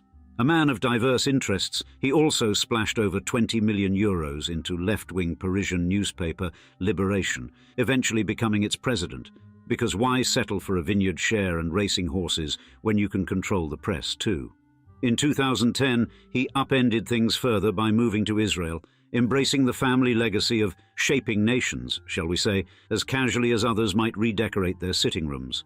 And yes, it's a Rothschild tradition to be deeply entwined with Israel's foundation, right down to funding landmarks like the Knesset and Supreme Court, and Edward just added his own chapter to that story. And last, we have arguably the star of this talk, the $10 billion heavy Rothschild heir, a philanthropist and an environmental advocate, David Mayer, the Rothschild. Born on the 25th of August, 1978, he's the youngest of 3 children of Victoria Lou Schott and Sir Evelyn de Rothschild of the English branch of the family. Quite unsurprisingly, his middle name, Mayer, is taken from the name of the founder of the family empire. In the rarefied world of fashion, few names evoke as much flair as Versace. Indeed, this brand, so representative of hedonistic luxury, unapologetic glamour, and audacious creativity, has secured an enduring place on the global stage. Yet, beyond the iconic designs and gilded runways lies a complex tale steeped in family drama, tragedy, and a delicate balance of power. At the heart of this saga is Allegra Versace, an heiress to an inheritance of over $800 million who was thrust into a world of immense wealth and legacy, yet burdened by a deep reluctance to fully embrace her runway-filled destiny. Thus, in today's episode, we'll explore how after Allegra inherited a staggering 9-figure fortune at just 18 years old, her life has been defined not by the wealth and status that surrounded her, but a complex struggle with her mother and beyond, as we describe, when $800 million can't save an heiress, the Allegra Versace story. Allegra Versace Beck came into the world dripping in designer labels and generational wealth. Indeed, with a last name that practically screams fashion royalty, Allegra's path was already paved in silk and gold before she could even walk in high heels. Specifically, as the daughter of Donatella Versace, fashion's grande dame, and American model Paul Beck, Allegra is the niece to the legendary Gianni Versace. And that's the kind of gene pool the rest of us can only dream about. Now, at just 11 years old, life handed Allegra an inheritance most of us wouldn't even know how to spend in several lifetimes, as her late uncle Gianni, in his will, ensured that a cool 50% of the Versace empire became hers. Thus, by 2023, her wealth had ballooned to an eye-watering $900 million. Now, you'd think with that kind of cash and such a storied name, she'd be front row at every couture show and sipping champagne with the A-listers. But no, Allegra prefers the quiet life, shunning the spotlight her last name so effortlessly attracts. Apparently, she's the rare billionaire who doesn't scream it from the rooftops, opting instead for a quieter, more reserved existence miles away from the red carpets and paparazzi frenzy. Then there's Mother Donatella, the queen of reinvention herself. After Gianni's murder, she didn't just keep the Versace brand alive, she turned it into a global juggernaut, and as of 2024, she's sitting on a $400 million fortune. But in Mama's case, every penny of that is earned. Indeed, she's been the creative force driving Versace to new heights while also serving as the group's vice president. That kind of empire building is not for the faint of heart, but then again, neither is her lifestyle. Take Villa Mondadori, Donatella's 15,000-square-foot playground perched beside Lake Maggiore. Purchased for a neat $5.6 million, it's the kind of home you could get lost in for days. 20 bedrooms, 12 bathrooms, and enough space to throw the kind of lavish parties that have seen the likes of Walt Disney and Ernest Hemingway swanning around. Furthermore, its proximity to Lake Como, where Gianni once owned a villa, only adds another layer to the Versace family's deep-rooted connection to Italy, wealth, and style. And yet, with a mother living at that level of style and a personal net worth double that, you're probably wondering why Allegra Versace has opted to stay out of the limelight in stark contrast to other family members? To get our answer, let's flip over to the next chapter and give you the broader, gold-gilded context. To fully grasp Allegra Versace's place within this unfolding story, we must explore the complex history of her uncle, Gianni Versace, the creative genius who reshaped the fashion world. Born on the 2nd of December 1946 in Reggio Calabria, Italy, Gianni was more than a designer. He was a creator of spectacle, a man who elevated fashion into an art form that embodied the excesses and glamour of an era. And his designs, daring and exuberant, adorned everyone from Hollywood superstars like Madonna and Princess Diana to European aristocracy, making the Versace label synonymous with luxury. But Gianni's rise in the fashion world began humbly, shaped by his early exposure to the craft through his mother, a dressmaker in their small town. This environment fostered Gianni's interest in fashion from a young age, as he spent much of his childhood surrounded by fabrics and the art of tailoring. Therefore, his mother played a significant role in shaping his understanding of the craft, instilling in him a deep appreciation for quality and detail that would later define his designs. Now, Gianni's sister, Donatella Versace, was born on the 2nd of May 1955 and shared a similar upbringing. Like Gianni, she was influenced by their mother's dressmaking business, and Donatella often described herself as the best-dressed little girl in the city, thanks to her brother's creations. Gianni would often make outfits for Donatella, and she became a key figure in his life, both personally and professionally. Thus, the bond between Gianni and Donatella was strong and dynamic. As children, Gianni would take Donatella out with him, even sneaking her to discos, much to their mother's dismay. This close relationship continued into adulthood, with Donatella becoming Gianni's muse and confidant. Therefore, when Gianni moved to Milan in 1972 to pursue his fashion career, Donatella frequently visited him, offering her insights and critiques as he established himself in the industry. Soon, Gianni's career took off in Milan, where his unique style quickly garnered attention, and by 1978 he launched his own brand, Versace, which became synonymous with luxury and bold design. There, his collections were known for their vibrant colors, daring prints, and innovative use of materials such as leather and metal, which challenged the conventional norms of fashion. Therefore, Versace's designs were not just clothing. They were artistic statements that celebrated individuality and self-expression. Soon, Donatella played a crucial role in the growth of the Versace brand. Initially working behind the scenes, she became more involved as Gianni's trusted advisor and muse, and her influence was instrumental in shaping the brand's image, particularly through her work on the Versace line in the 1980s. Indeed, Donatella's flair for drama and celebrity connections helped elevate Versace's fashion shows into grand spectacles that blended art, music, and high fashion. Consequently, Versace creations weren't merely clothing. They were statements, and their fashion shows turned into dazzling theatrical events, blending art, celebrity, and music into a spectacle that captivated the world. Thus, at the height of his powers, Gianni was a fashion monarch, ruling from his lavish homes, including the now iconic Casa Casuarina in Miami Beach. Yet, it was outside this very mansion that Gianni's life was tragically cut short on the 15th of July, 1997. His murder sent shockwaves across the globe, and the glamorous world Gianni had constructed suddenly collapsed into grief. But his death wasn't just the end of a life, but a devastating blow to the fashion empire he had built, leaving his family reeling and unsure of how to preserve the legacy that had made him a household name.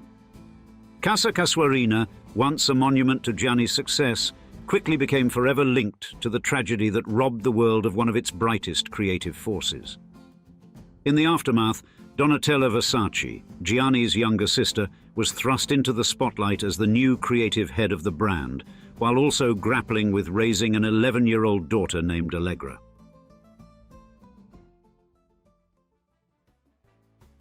In the wake of Gianni Versace's tragic death in 1997, Donatella Versace, his younger sister, faced the formidable challenge of taking over the creative reins of the iconic fashion brand. But having been a crucial part of Versace's creative process for years, Donatella was intimately familiar with the brand's aesthetic and ethos. Yet, stepping into her brother's shoes was anything but easy. The fashion world watched as Donatella navigated the precarious task of honoring Gianni's vision while infusing her own flair into the collections, a balance that would define her legacy. But Donatella wasn't alone in this transition. Her daughter, Allegra Versace, then just a child, was poised to play a critical role in the family empire. You see, Gianni had named Allegra as the heir to half of his massive fortune in his will, though she was only 11 years old when her uncle died, much too young to fully grasp the monumental future that awaited her. Yet, growing up in the shadow of one of fashion's most glamorous dynasties, Allegra's life was surrounded by both privilege and immense pressure. Regarding Allegra's parents, Mother Donatella married Paul Beck, a former Versace model, in 1983, and their marriage, although seemingly orchestrated by Gianni himself, intertwined deeply with the Versace family dynamics.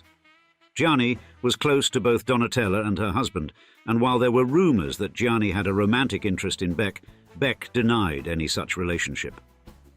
Despite these rumors, Donatella and Paul Beck maintained a partnership both personally and professionally until their separation in 2000, by which time Beck had shifted into a role as a communications consultant for the company. Thus, Allegra's childhood was one of guarded privilege, growing up in the luxurious backdrop of Milan. She attended the British School of Milan, ensuring her education remained a priority despite the chaos surrounding her family. Yet it was evident from a young age that Allegra was a more private figure, in contrast to the public persona her mother cultivated. She later pursued studies at Brown University in Rhode Island and UCLA in California, diving into subjects such as French, art history, and theatre.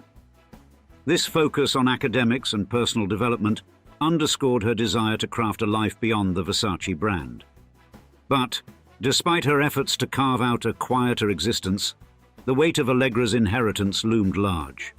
At 18, Allegra officially inherited half of Gianni's estate, an eye-watering fortune estimated to be worth approximately $800 million.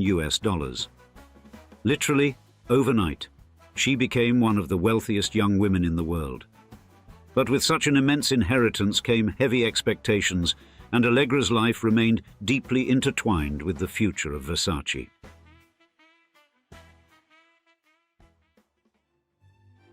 Now, despite this instant wealth and the significant role she was poised to play in the fashion world, Allegra chose a path far removed from the glitzy realm of fashion and celebrity that defined her family's legacy. Unlike her mother, Donatella Versace, who thrived in the limelight with her bold style and commanding presence, Allegra retreated into a quieter existence, focusing on her studies and maintaining a low profile. You see, Donatella, with her flamboyant persona, embraced the challenge of steering the Versace brand through the turbulent waters of a rapidly changing fashion industry.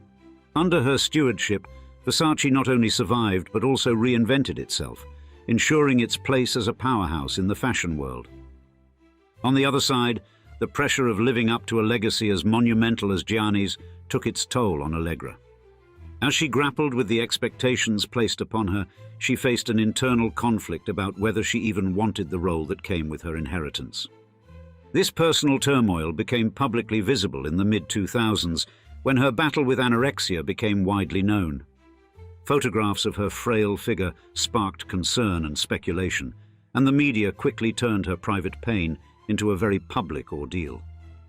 Furthermore, while Allegra Versace confronted her personal struggles, her mother, Donatella Versace, faced her own battles with substance abuse. Specifically, her addiction began in her early 30s, a time when the pressures of the fashion industry and the unexpected responsibility of leading the Versace brand after her brother Gianni's murder weighed heavily on her.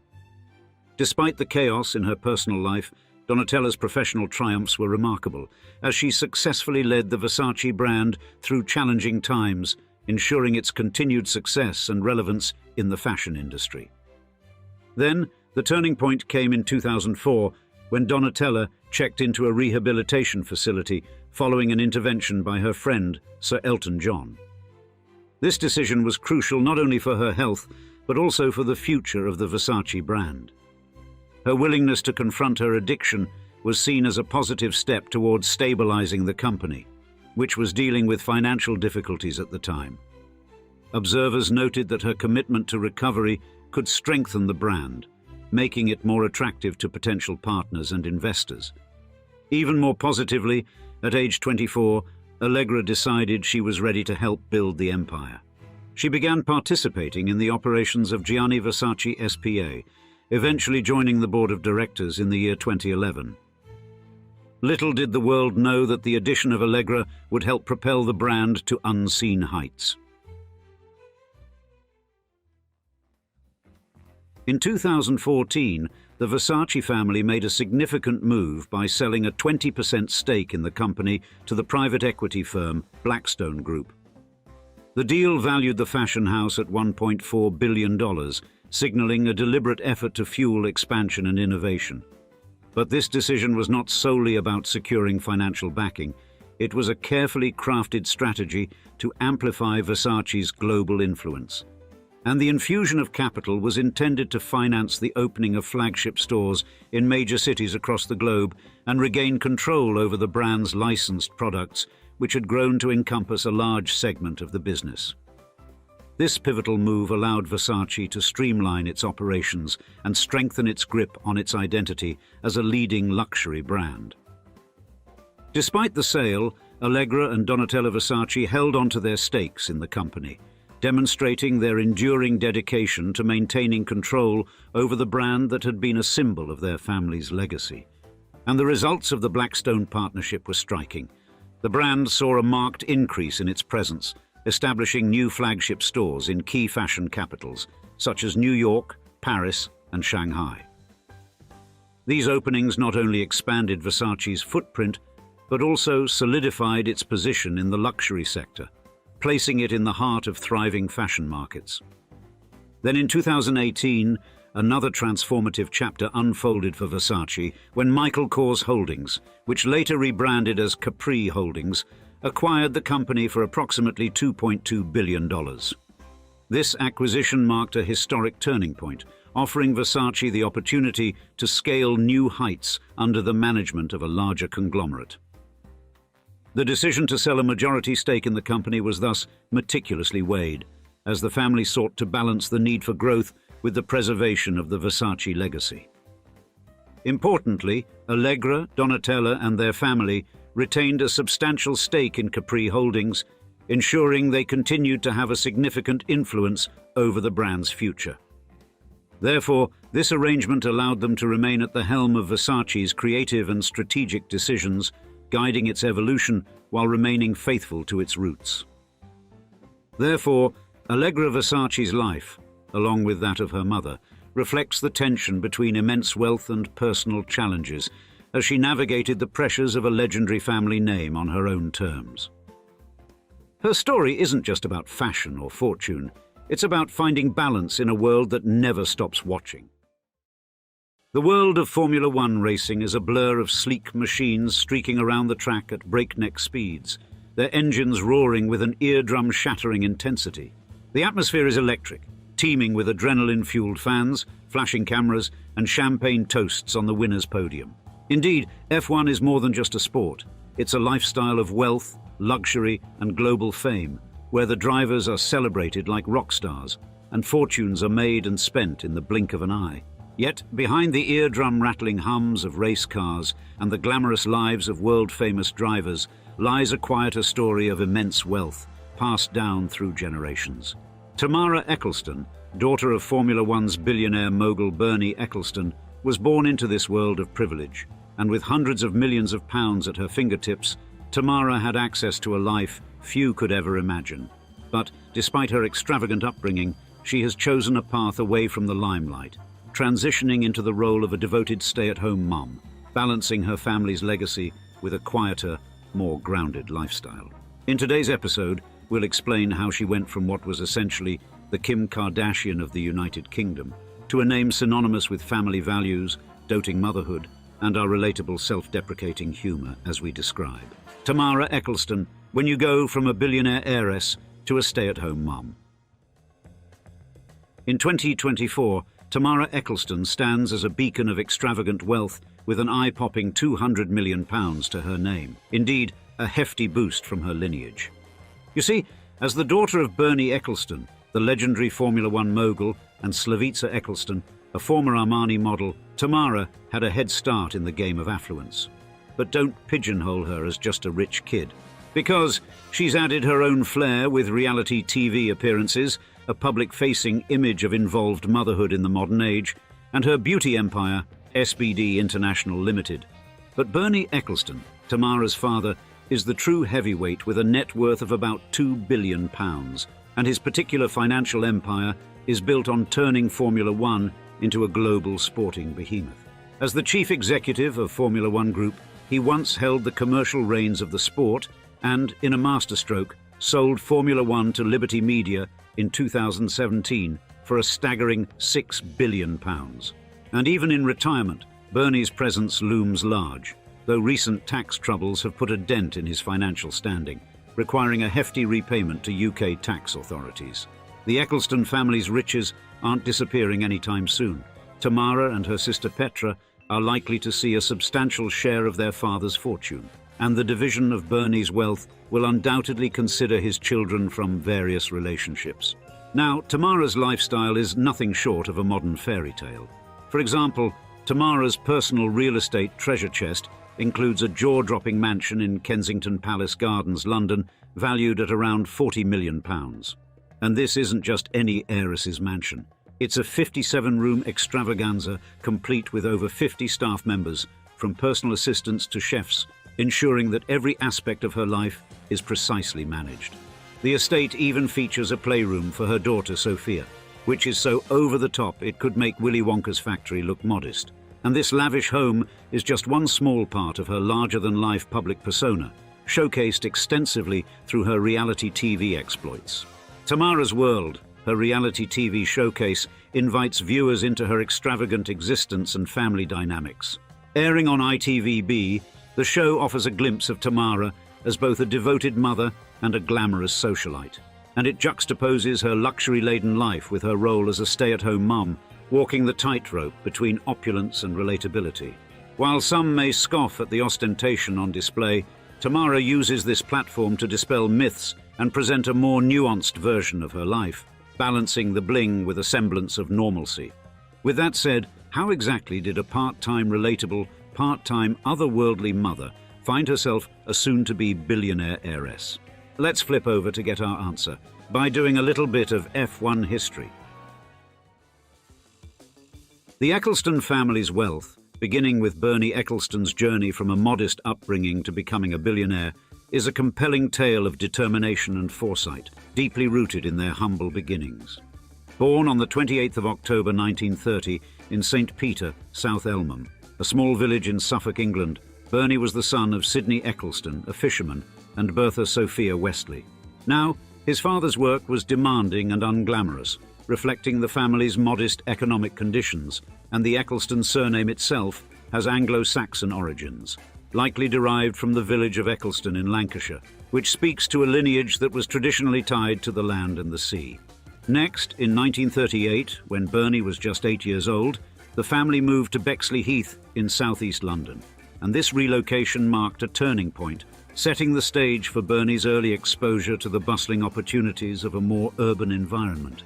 Soon, his business acumen began to shine during World War II, as young Bernie engaged in trading goods with American soldiers stationed nearby, demonstrating an entrepreneurial spirit that would define his later ventures. Leaving school at 16, Bernie began working at a chemical laboratory, while also nurturing a passion for motorbikes, which led him to start trading motorcycle parts. And his first foray into the racing world was as a driver in the 500cc Formula 3 series, but after several accidents, he chose to focus on his growing business ventures instead. Then, in the late 1950s, Bernie attempted a return to racing, this time as a manager for drivers like Stuart Lewis Evans and Jochen Rindt.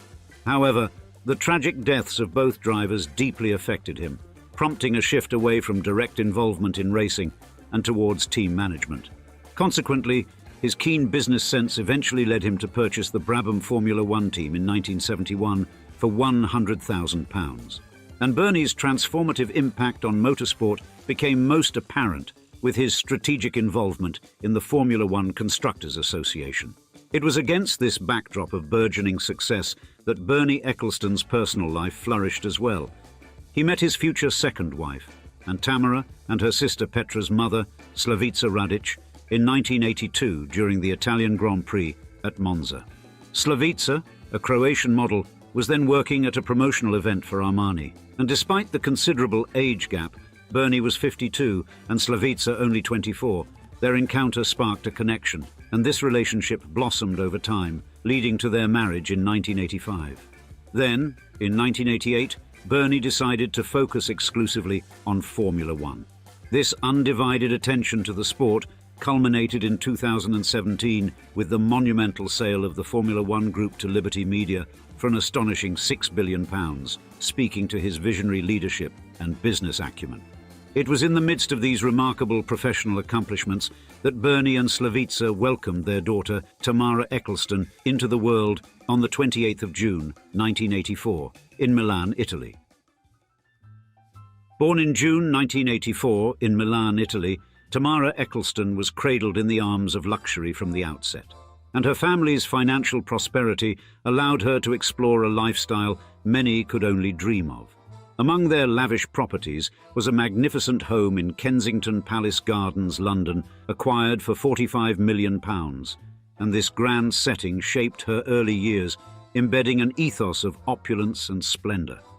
But the benefits of her family's wealth extended beyond beautiful homes.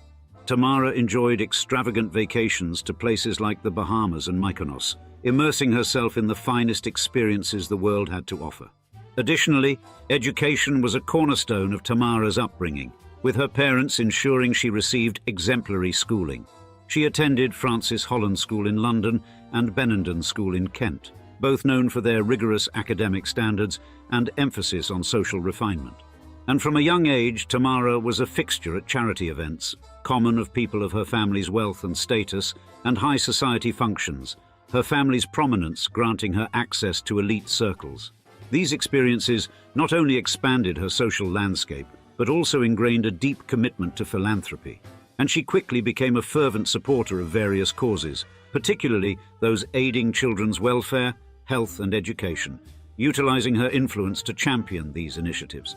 This blend of privileged upbringing, elite education, and early immersion in influential circles paved the way for Tamara's subsequent ventures. Then, she transitioned effortlessly into roles as a television personality and businesswoman, utilizing her background and connections to forge a notable public presence. Her journey into reality TV commenced with Tamara Ecclestone Billion Dollar Girl in 2011, broadcast on Channel 5, revealing facets of her luxurious lifestyle. In the midst of her growing public persona, Tamara's life was set to change dramatically with the introduction of Jay Rutland in January 2013. But before meeting Tamara, Jay had experienced his share of public scrutiny. Born on the 11th of March 1981 in Essex, England, Jay grew up surrounded by the allure of the entertainment industry, fostering his love for art and high-end automobiles. However, Jay's journey was not without its hurdles. His early career in the financial sector ended abruptly in 2012 when the Financial Services Authority banned him from trading due to incidents of market abuse, including improper disclosure and encouraging others to engage in similar misconduct, resulting in a hefty £30,000 fine and a prohibition order. Additionally, his past included a significant misstep in 2002 when he was caught in a sting operation selling a certain white substance to an undercover reporter. Despite these controversies, Jay's encounter with Tamara marked a turning point, and their connection was instant and profound, leading Jay to propose in Dubai just a month after they met. Tamara's famous response to his proposal, "When you know, encapsulated the depth of their immediate bond. Then, their romance culminated in a lavish wedding on the French Riviera in 2013, costing up to £7 million. The ceremony at the Grand Hotel du Cap Ferrat was nothing short of spectacular, featuring performances by Mariah Carey and Elton John, and attended by celebrities like Jason Statham and Rosie Huntington-Whiteley. Post-wedding, Tamara and Jay welcomed their daughter Sophia in March 2014 and soon settled into a blissful family life, prominently featured in the media, often spotlighting their lavish lifestyle and familial warmth. However, not all was smooth in their fairy tale existence.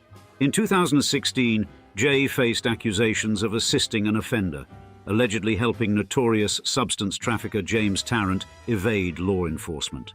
Tarrant, who had been evading capture for years following convictions for substance trafficking and possession of firearms, was purportedly aided by Jay.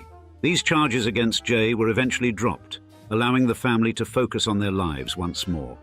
But, just in the nick of time, the evolution of Tamara's public exposure continued with Tamara's World, launched in 2017 on ITVB. This series delved deeper into her personal and family life, revealing her day-to-day experiences far beyond the glitz and glamour, thus enriching the public's understanding of her multifaceted world. Tamara's approach to motherhood was one of profound commitment. She adopted an attachment parenting style, fostering a tight-knit bond with Sophia and famously spending only 6.5 minutes away from her in her first 3 years. Despite some criticism regarding her decision to breastfeed naturally, Tamara remained steadfast in her belief in the benefits of a close mother-child relationship. The family settled in one of London's most prestigious areas, a place very close to Tamara's heart, Kensington Palace Gardens, ensuring a luxurious and secure environment for their growing family. And Tamara and Jay also maintained strong connections with her sister Petra and her children, enriching Sophia's life with a warm, extended family circle. Furthermore, in their interviews, Tamara revealed that Sophia, affectionately called Fifi, eagerly wished for a sister.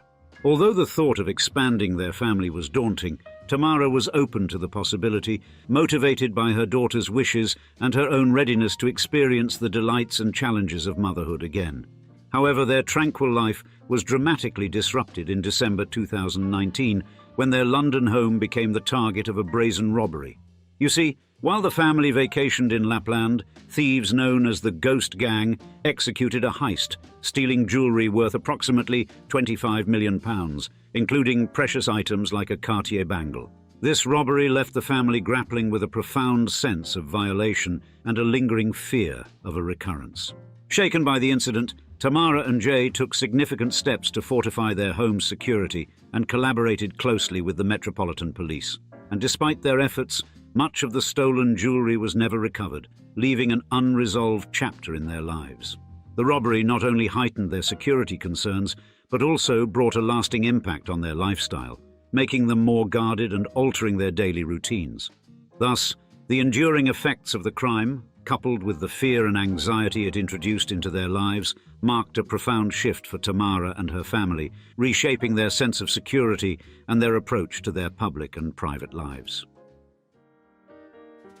Since 2020, Tamara Ecclestone and Jay Rutland have embraced a life centered firmly around their family, carefully balancing their prominent social status with their personal desires for privacy.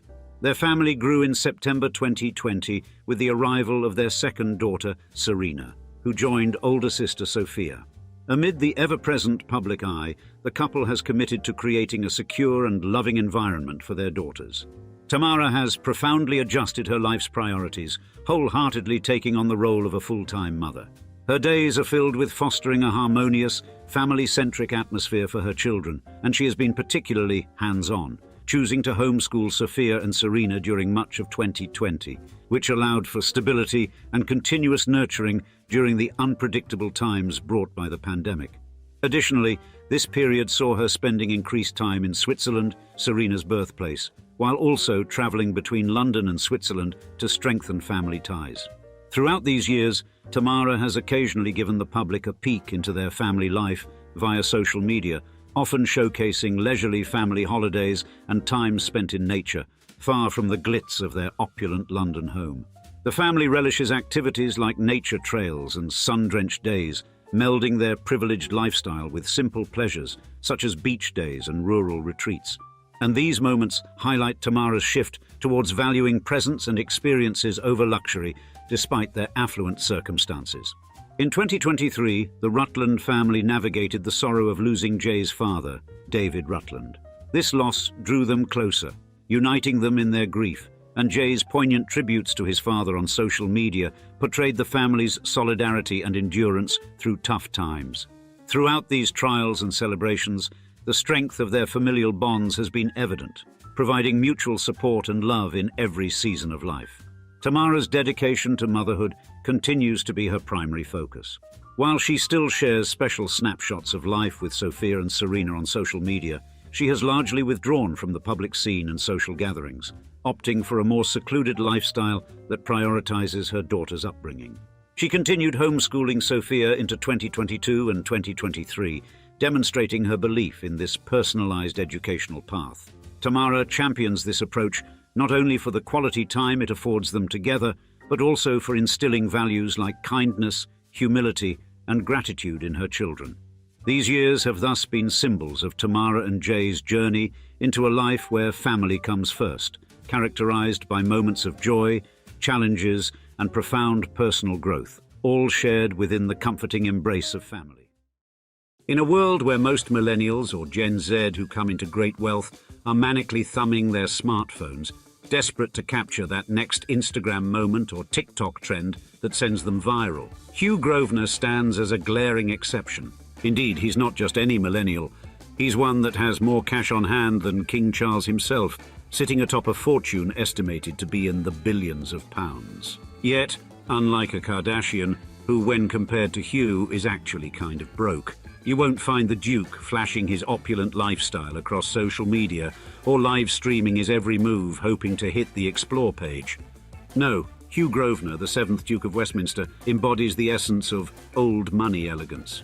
Instead of flaunting his wealth, this 32-year-old aristocrat manages vast estates and even puts his money to philanthropic use. Thus, raised in an era fixated on public personas and immediate gratification, Hugh Grosvenor's restrained approach is not just refreshing, it's downright revolutionary. In today's video at Old Money Luxury, join us as we dive into the psychology, philanthropy, controversy, and luxury of Hugh Grosvenor, the young billionaire of the old money United Kingdom. On January 29, 1991, Hugh Grosvenor came into this world as a member of the esteemed Grosvenor family. But before anything else, let's get something straight. The Grosvenors aren't just any family. They're one of Britain's most storied aristocratic lineages, with an unbroken line of influence extending over 1,000 years. While they may not hold the singular title of Britain's oldest non-royal aristocratic family, they share the rarefied air with other historical powerhouses such as the Percys and Howards.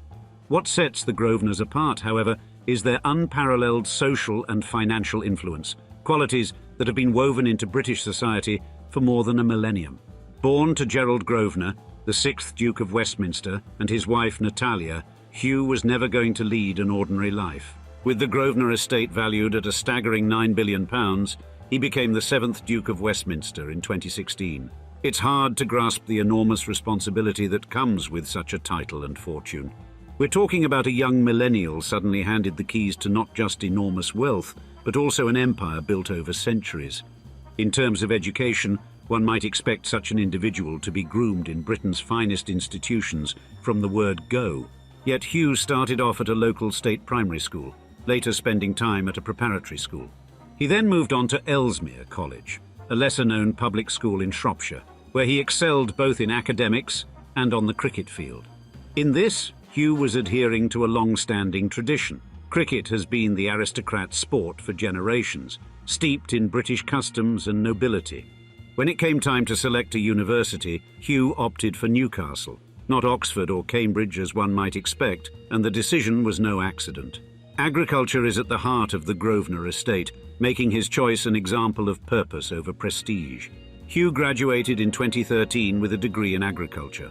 Upon graduation, he entered the Wheatsheaf Group, an agriculture and food investment firm that is a part of the Grosvenors' sprawling Eton estate. This wasn't merely a cushy role handed to him, it was a calculated entry into the family business, a strategic apprenticeship in estate management. And as he settled into this foundational phase, his career took a trajectory that few could have anticipated. paving the way for a future fraught with opportunities and challenges alike. In August 2016, the world shifted on its axis for Hugh Grosvenor when his father, Gerald Grosvenor, the 6th Duke of Westminster, met his untimely demise at the age of 64. It was more than just a changing of the guard. It was the moment when Hugh assumed the title of the 7th Duke of Westminster and, more substantially, gained control of an empire, the Grosvenor estate, valued at a jaw-dropping £9 billion. But let's be clear, this isn't just any fortune. We're talking about an extensive property portfolio that makes up significant portions of Mayfair and Belgravia, two of London's most exclusive neighbourhoods. It's an empire divided into three powerful portfolios: Grosvenor Group, Family Office, and Wheatsheaf Group. The Grosvenor Group alone has a staggering £11.8 billion in assets under management. But in a country that's often punitive when it comes to the so-called death taxes, the Grosvenors have been able to sidestep the financial guillotine. Through the shrewd use of trusts, the family has kept their assets largely unscathed by Britain's inheritance tax system. Hugh Grosvenor, for all the riches that now have his name attached, doesn't own these assets personally. He's the beneficiary of an estate trust, which gives him the golden ticket to the income generated, without individual rights to the assets. Thus, in 2017, the family came under a public microscope, scrutinized and criticized for their perceived mastery in the art of tax avoidance. The trusts, after all, are UK resident and subject to British tax. They pay a 6% charge on many of their assets every decade. Some say that proves the family's doing their civic duty, but not everyone is buying it. John Christensen, director of the Tax Justice Network, pulled no punches when he said that for the uber-rich like the Grosvenors, inheritance tax had essentially become optional. The family, however, counter-argued. They insisted that the primary function of these trusts was not to dodge the taxman, but to ensure continuity of ownership, a tradition handed down through the ages. Rolling into the end of the 2010s decade, with the mantle now squarely on Hugh Grosvenor's shoulders, we had to wonder, how would he navigate these treacherous waters as he took on control of the Grosvenor Group? After all, Hugh wasn't just stepping into his father's shoes. He was stepping onto a stage where every move was scrutinized and every decision was magnified. Now, Hugh Grosvenor, as the owner and chair of trustees of the Grosvenor Group, isn't merely a custodian of ancestral wealth. He's a 21st century magnate steering an international behemoth in real estate development and investment. Forget about the quaint idea of a nobleman overlooking a few swathes of English countryside. Grosvenor's empire isn't confined to the posh enclaves of Mayfair and Belgravia. The group's influence is a global affair, with a portfolio stretching from Onassis Island in Vancouver, Canada, to luxury residential developments in Tokyo, Japan. Indeed, the Grosvenor estate is as international as it gets, laying claims to prime real estate in Hong Kong, San Francisco, and multiple European cities. And let's dispel another myth. It's not just about glitzy buildings and sprawling estates. This is a multifaceted empire, extending its reach into cutting-edge fields.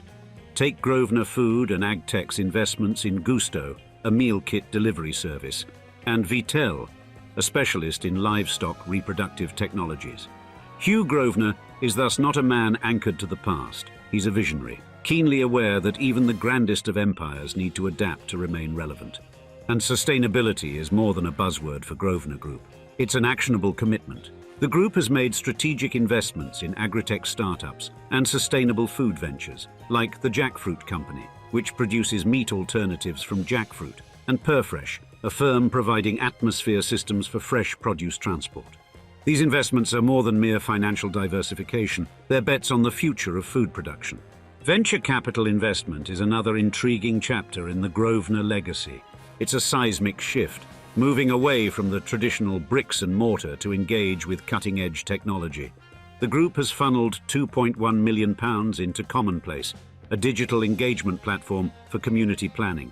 It has also participated in a Series A funding round for Qualis Flow, a construction tech firm focusing on environmental risk management, among other strategic investments. So indeed, this is Hugh Grosvenor reimagined. He has injected liquidity into a portfolio that might have otherwise been too tied to conventional investment avenues. He's unafraid to adapt, unafraid to shift from the well-trodden paths of his forefathers. The Duke's management style is an artful balance of homage to traditions and a willingness to embrace the new. He stands as a symbol of how empires not only can, but must adapt, even when legacies are deeply rooted and expectations monumental. Now, in the age of social media saturation, where every move is Instagrammed and every thought tweeted, Hugh Grosvenor takes a decidedly different approach. This is indeed in stark contrast to many of his millennial aristocratic and royal contemporaries, who are no strangers to the public eye. Take, for instance, Prince Harry and Meghan Markle, whose lives are an open book, voluntarily or otherwise.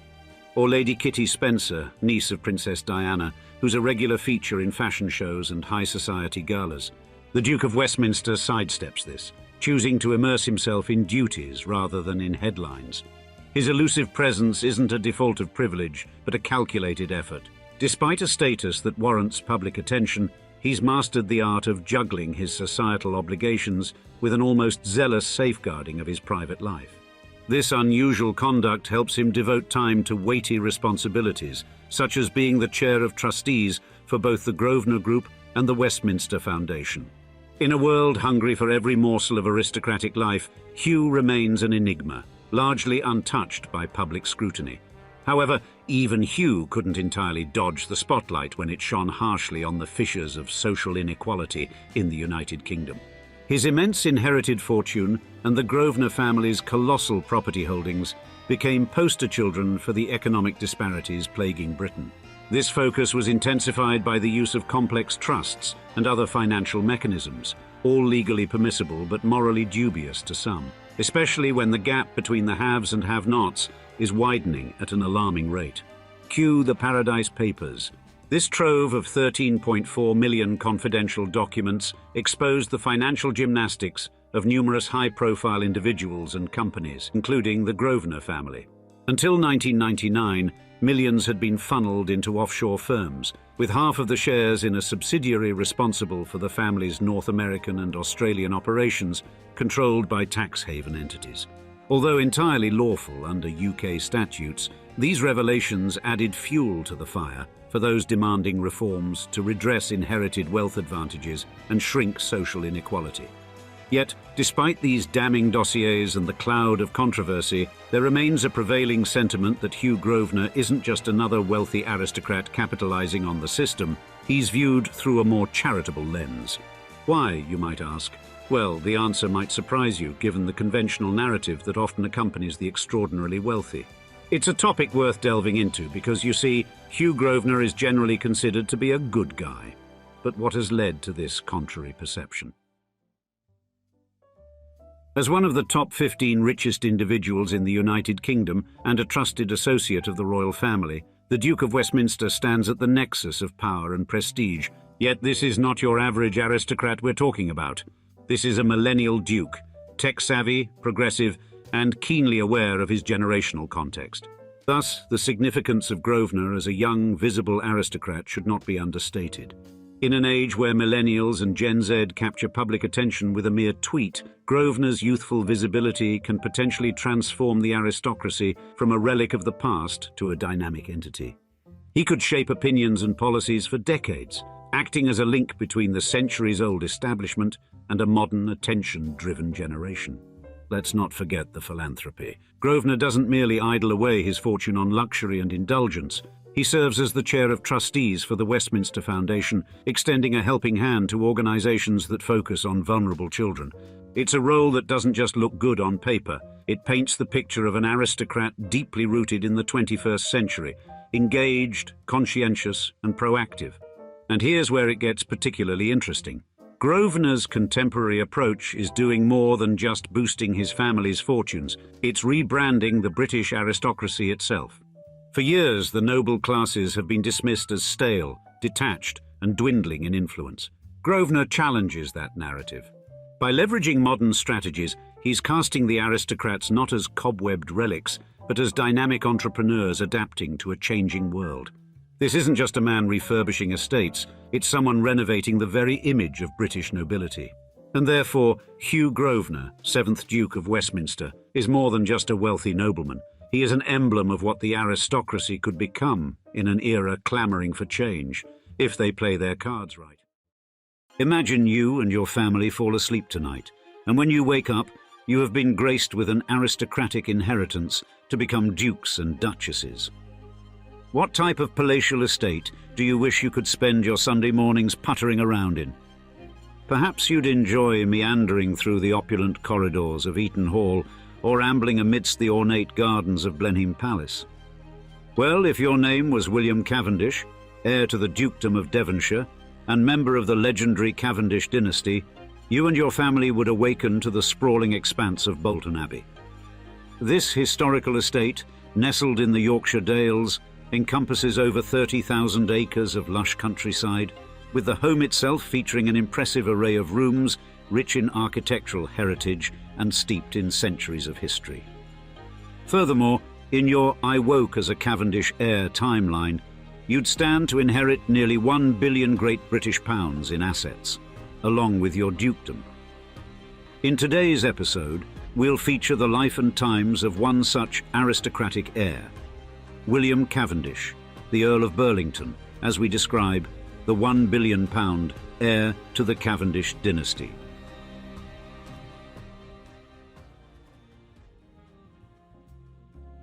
William Cavendish, currently sporting the elegant title of Earl of Burlington and affectionately known as Bill Burlington on the day-to-day, is a walking chapter of English history, decked out in aristocratic splendour that stretches back over half a millennium. And the Cavendish name, synonymous with immense estates and a hefty slice of the political pie, has been etching its grand signature across the UK's high society pages since the good old Tudor times. Now, young William, well, youngish for an earl, is prepped and polished to step into shoes that could fill entire history books, because his dad, Peregrine, the 12th Duke of Devonshire, isn't just a garden variety duke.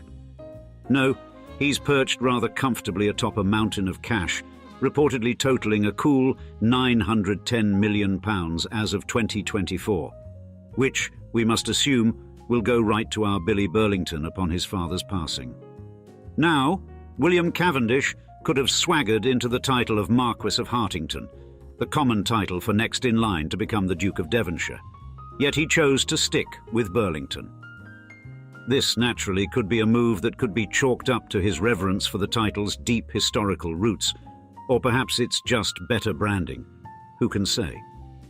But the title Earl of Burlington itself is no newcomer to the peerage scene, having been rolled out not once but twice, first in 1664 and again in 1831, and it's traditionally the Duke's grandson's title, which puts William right on the mark. Now, as the sands of time trickle down, William is on deck to inherit not just a name, but a veritable empire of stately piles and rolling estates. Take Chatsworth House, for example. Not merely a house, but a monument to all things opulent and stately, Chatsworth is where art, history and architecture flirt outrageously on a 30,000-acre stage. Yes, we're talking Raphael, grand gardens, and an air of genteel majesty that makes your average billionaire's penthouse look like a shabby bedsit. But wait, there's more. Over in Ireland, Lismore Castle looms, its Gothic spires slicing the sky. This castle isn't just a feast for the eyes, it's a cultural hotspot, boasting a contemporary art gallery curated by none other than William and his wife, Laura, Countess of Burlington. And while the public can meander through its enchanting gardens, the castle keeps its doors firmly closed, reserved for the likes of those who can fork out something close to a princely €50,000 for a week's sojourn. Then there are the likes of Holker Hall and Compton Place, rounding out a portfolio that would make the most stoic of stockbrokers weep with envy.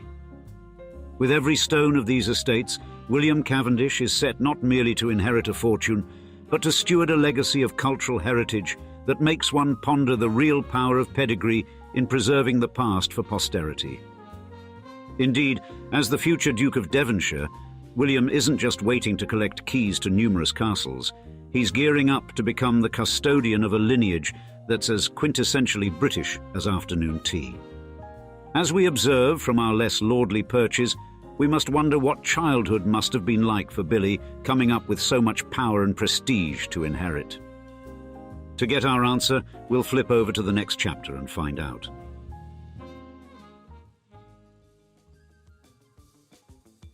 Born into a family where history and prestige are part of the daily bread, the Earl of Burlington's lineage is as rich in stories as it is in titles, being the son of Peregrine Cavendish, the 12th Duke of Devonshire. And the Cavendish family tree is a veritable directory of influence and affluence. Tracing back to Sir John Cavendish of the 14th century, who adopted his last name from the Suffolk village of Cavendish, the lineage gained prominence through strategic marriages and noble titles.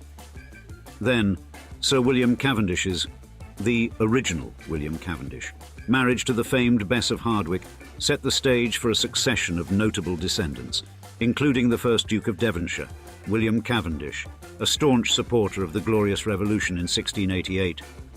Over the centuries, the Cavendishes have accrued titles like Marquess of Hartington and Earl of Burlington, Bill's title, with the latter revived in 1831 for Lord George Cavendish. Now, Bill's father, Peregrine Cavendish, inherited the dukedom in 2004, bringing his own flavour to the title. Known among friends as Stoker, Peregrine not only manages vast estates in Derbyshire and North Yorkshire, but also oversees the iconic Chatsworth House. And Peregrine's mother, Deborah Mitford, adds a sprinkle of cultural renown to the family, being one of the Mitford sisters, legendary figures in British social circles. But on the maternal side, William Cavendish's heritage is equally illustrious.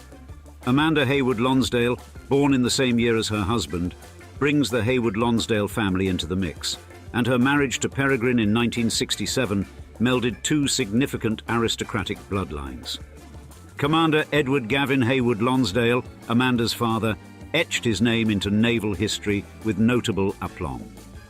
During World War II, he earned the Distinguished Service Cross for his adept leadership aboard the HMS Keppel, a destroyer that faced the tumults of war with steadfast resolve. And his wife, Joan Grace Heywood Lonsdale, maiden name Shakespeare, offers a touch of literary romance to their tale, suggesting a lineage linked to the esteemed playwright, though this is probably more a flight of fancy than a documented truth. Thus, together, Amanda and Peregrine Cavendish, as William Cavendish's parents, united their respective lineages, but also set the stage for the continuation of their families' legacies through their three children. But, as ever, young Bill Burlington would have to carve out his own life, which is where we'll begin on next chapter.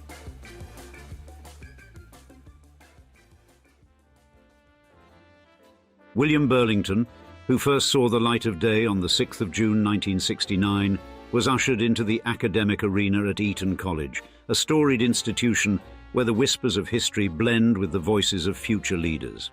And Eton, with its sprawling lawns and ancient facades, has long been the crucible for the British elite, moulding the minds of countless dukes, prime ministers and royals.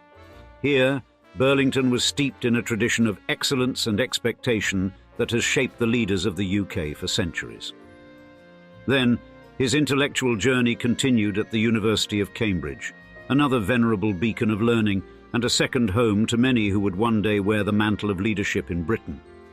Cambridge, known for its rigorous academic standards and its pivotal role in shaping the discourse of science, politics and the arts, offered Burlington a platform to delve deeper into both the traditional and the avant-garde, preparing him for a life of varied pursuits.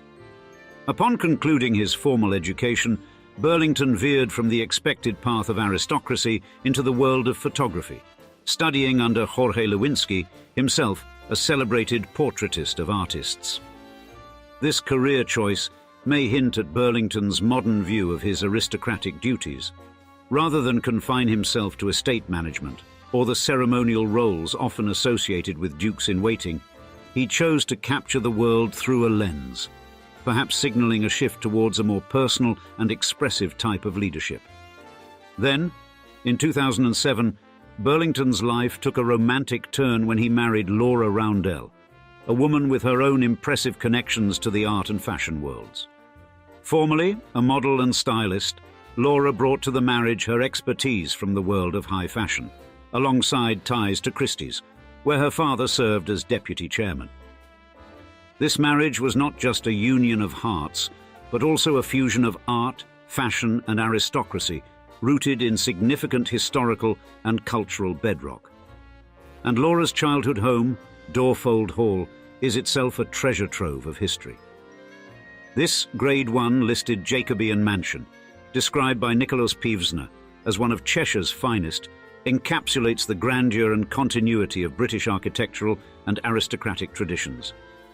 And the estate, first built for Ralph Wilbraham, has seen centuries pass by its walls, each adding layers to its storied existence. Together, William and Laura are parents to 3 children: Lady Maud, James, Lord Cavendish, and Lady Eleanor.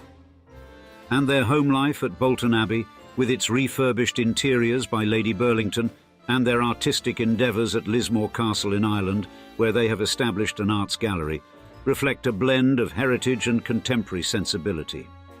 And yet, when Bill Burlington needs to flex his social status, he heads down to one of London's most storied gentlemen's clubs, which of course he owns.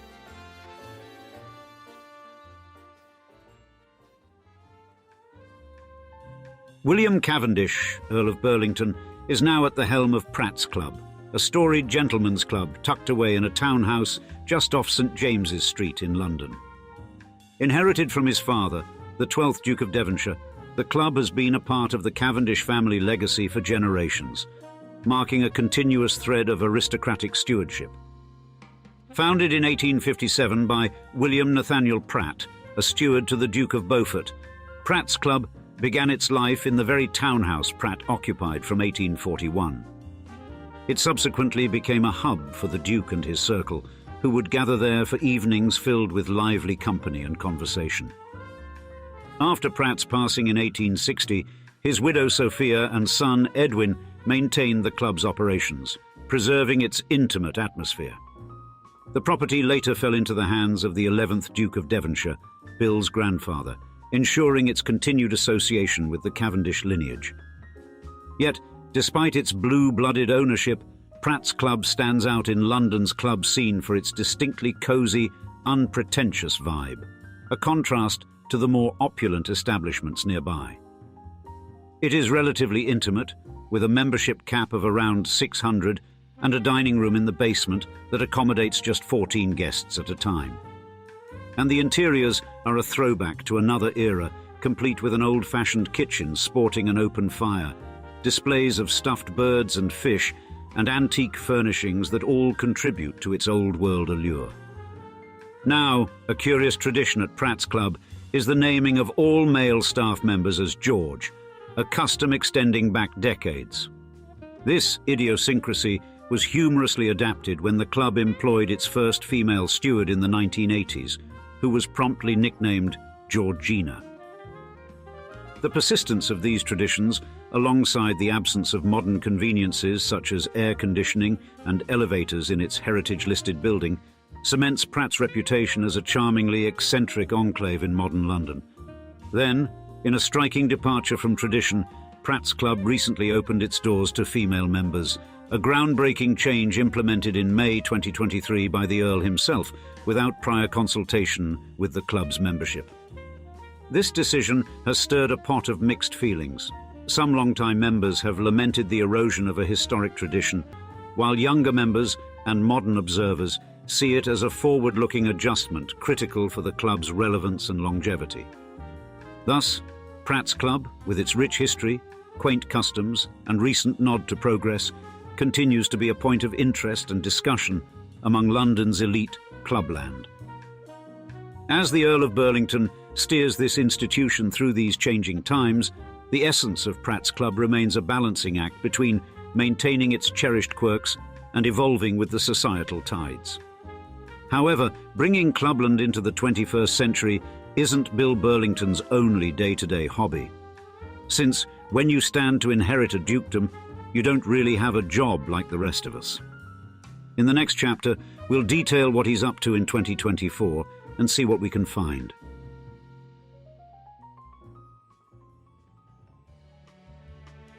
Lord William Cavendish is a figure of notable versatility and commitment, having embraced a series of significant roles that showcase his broad interests, from heritage preservation to philanthropy and education.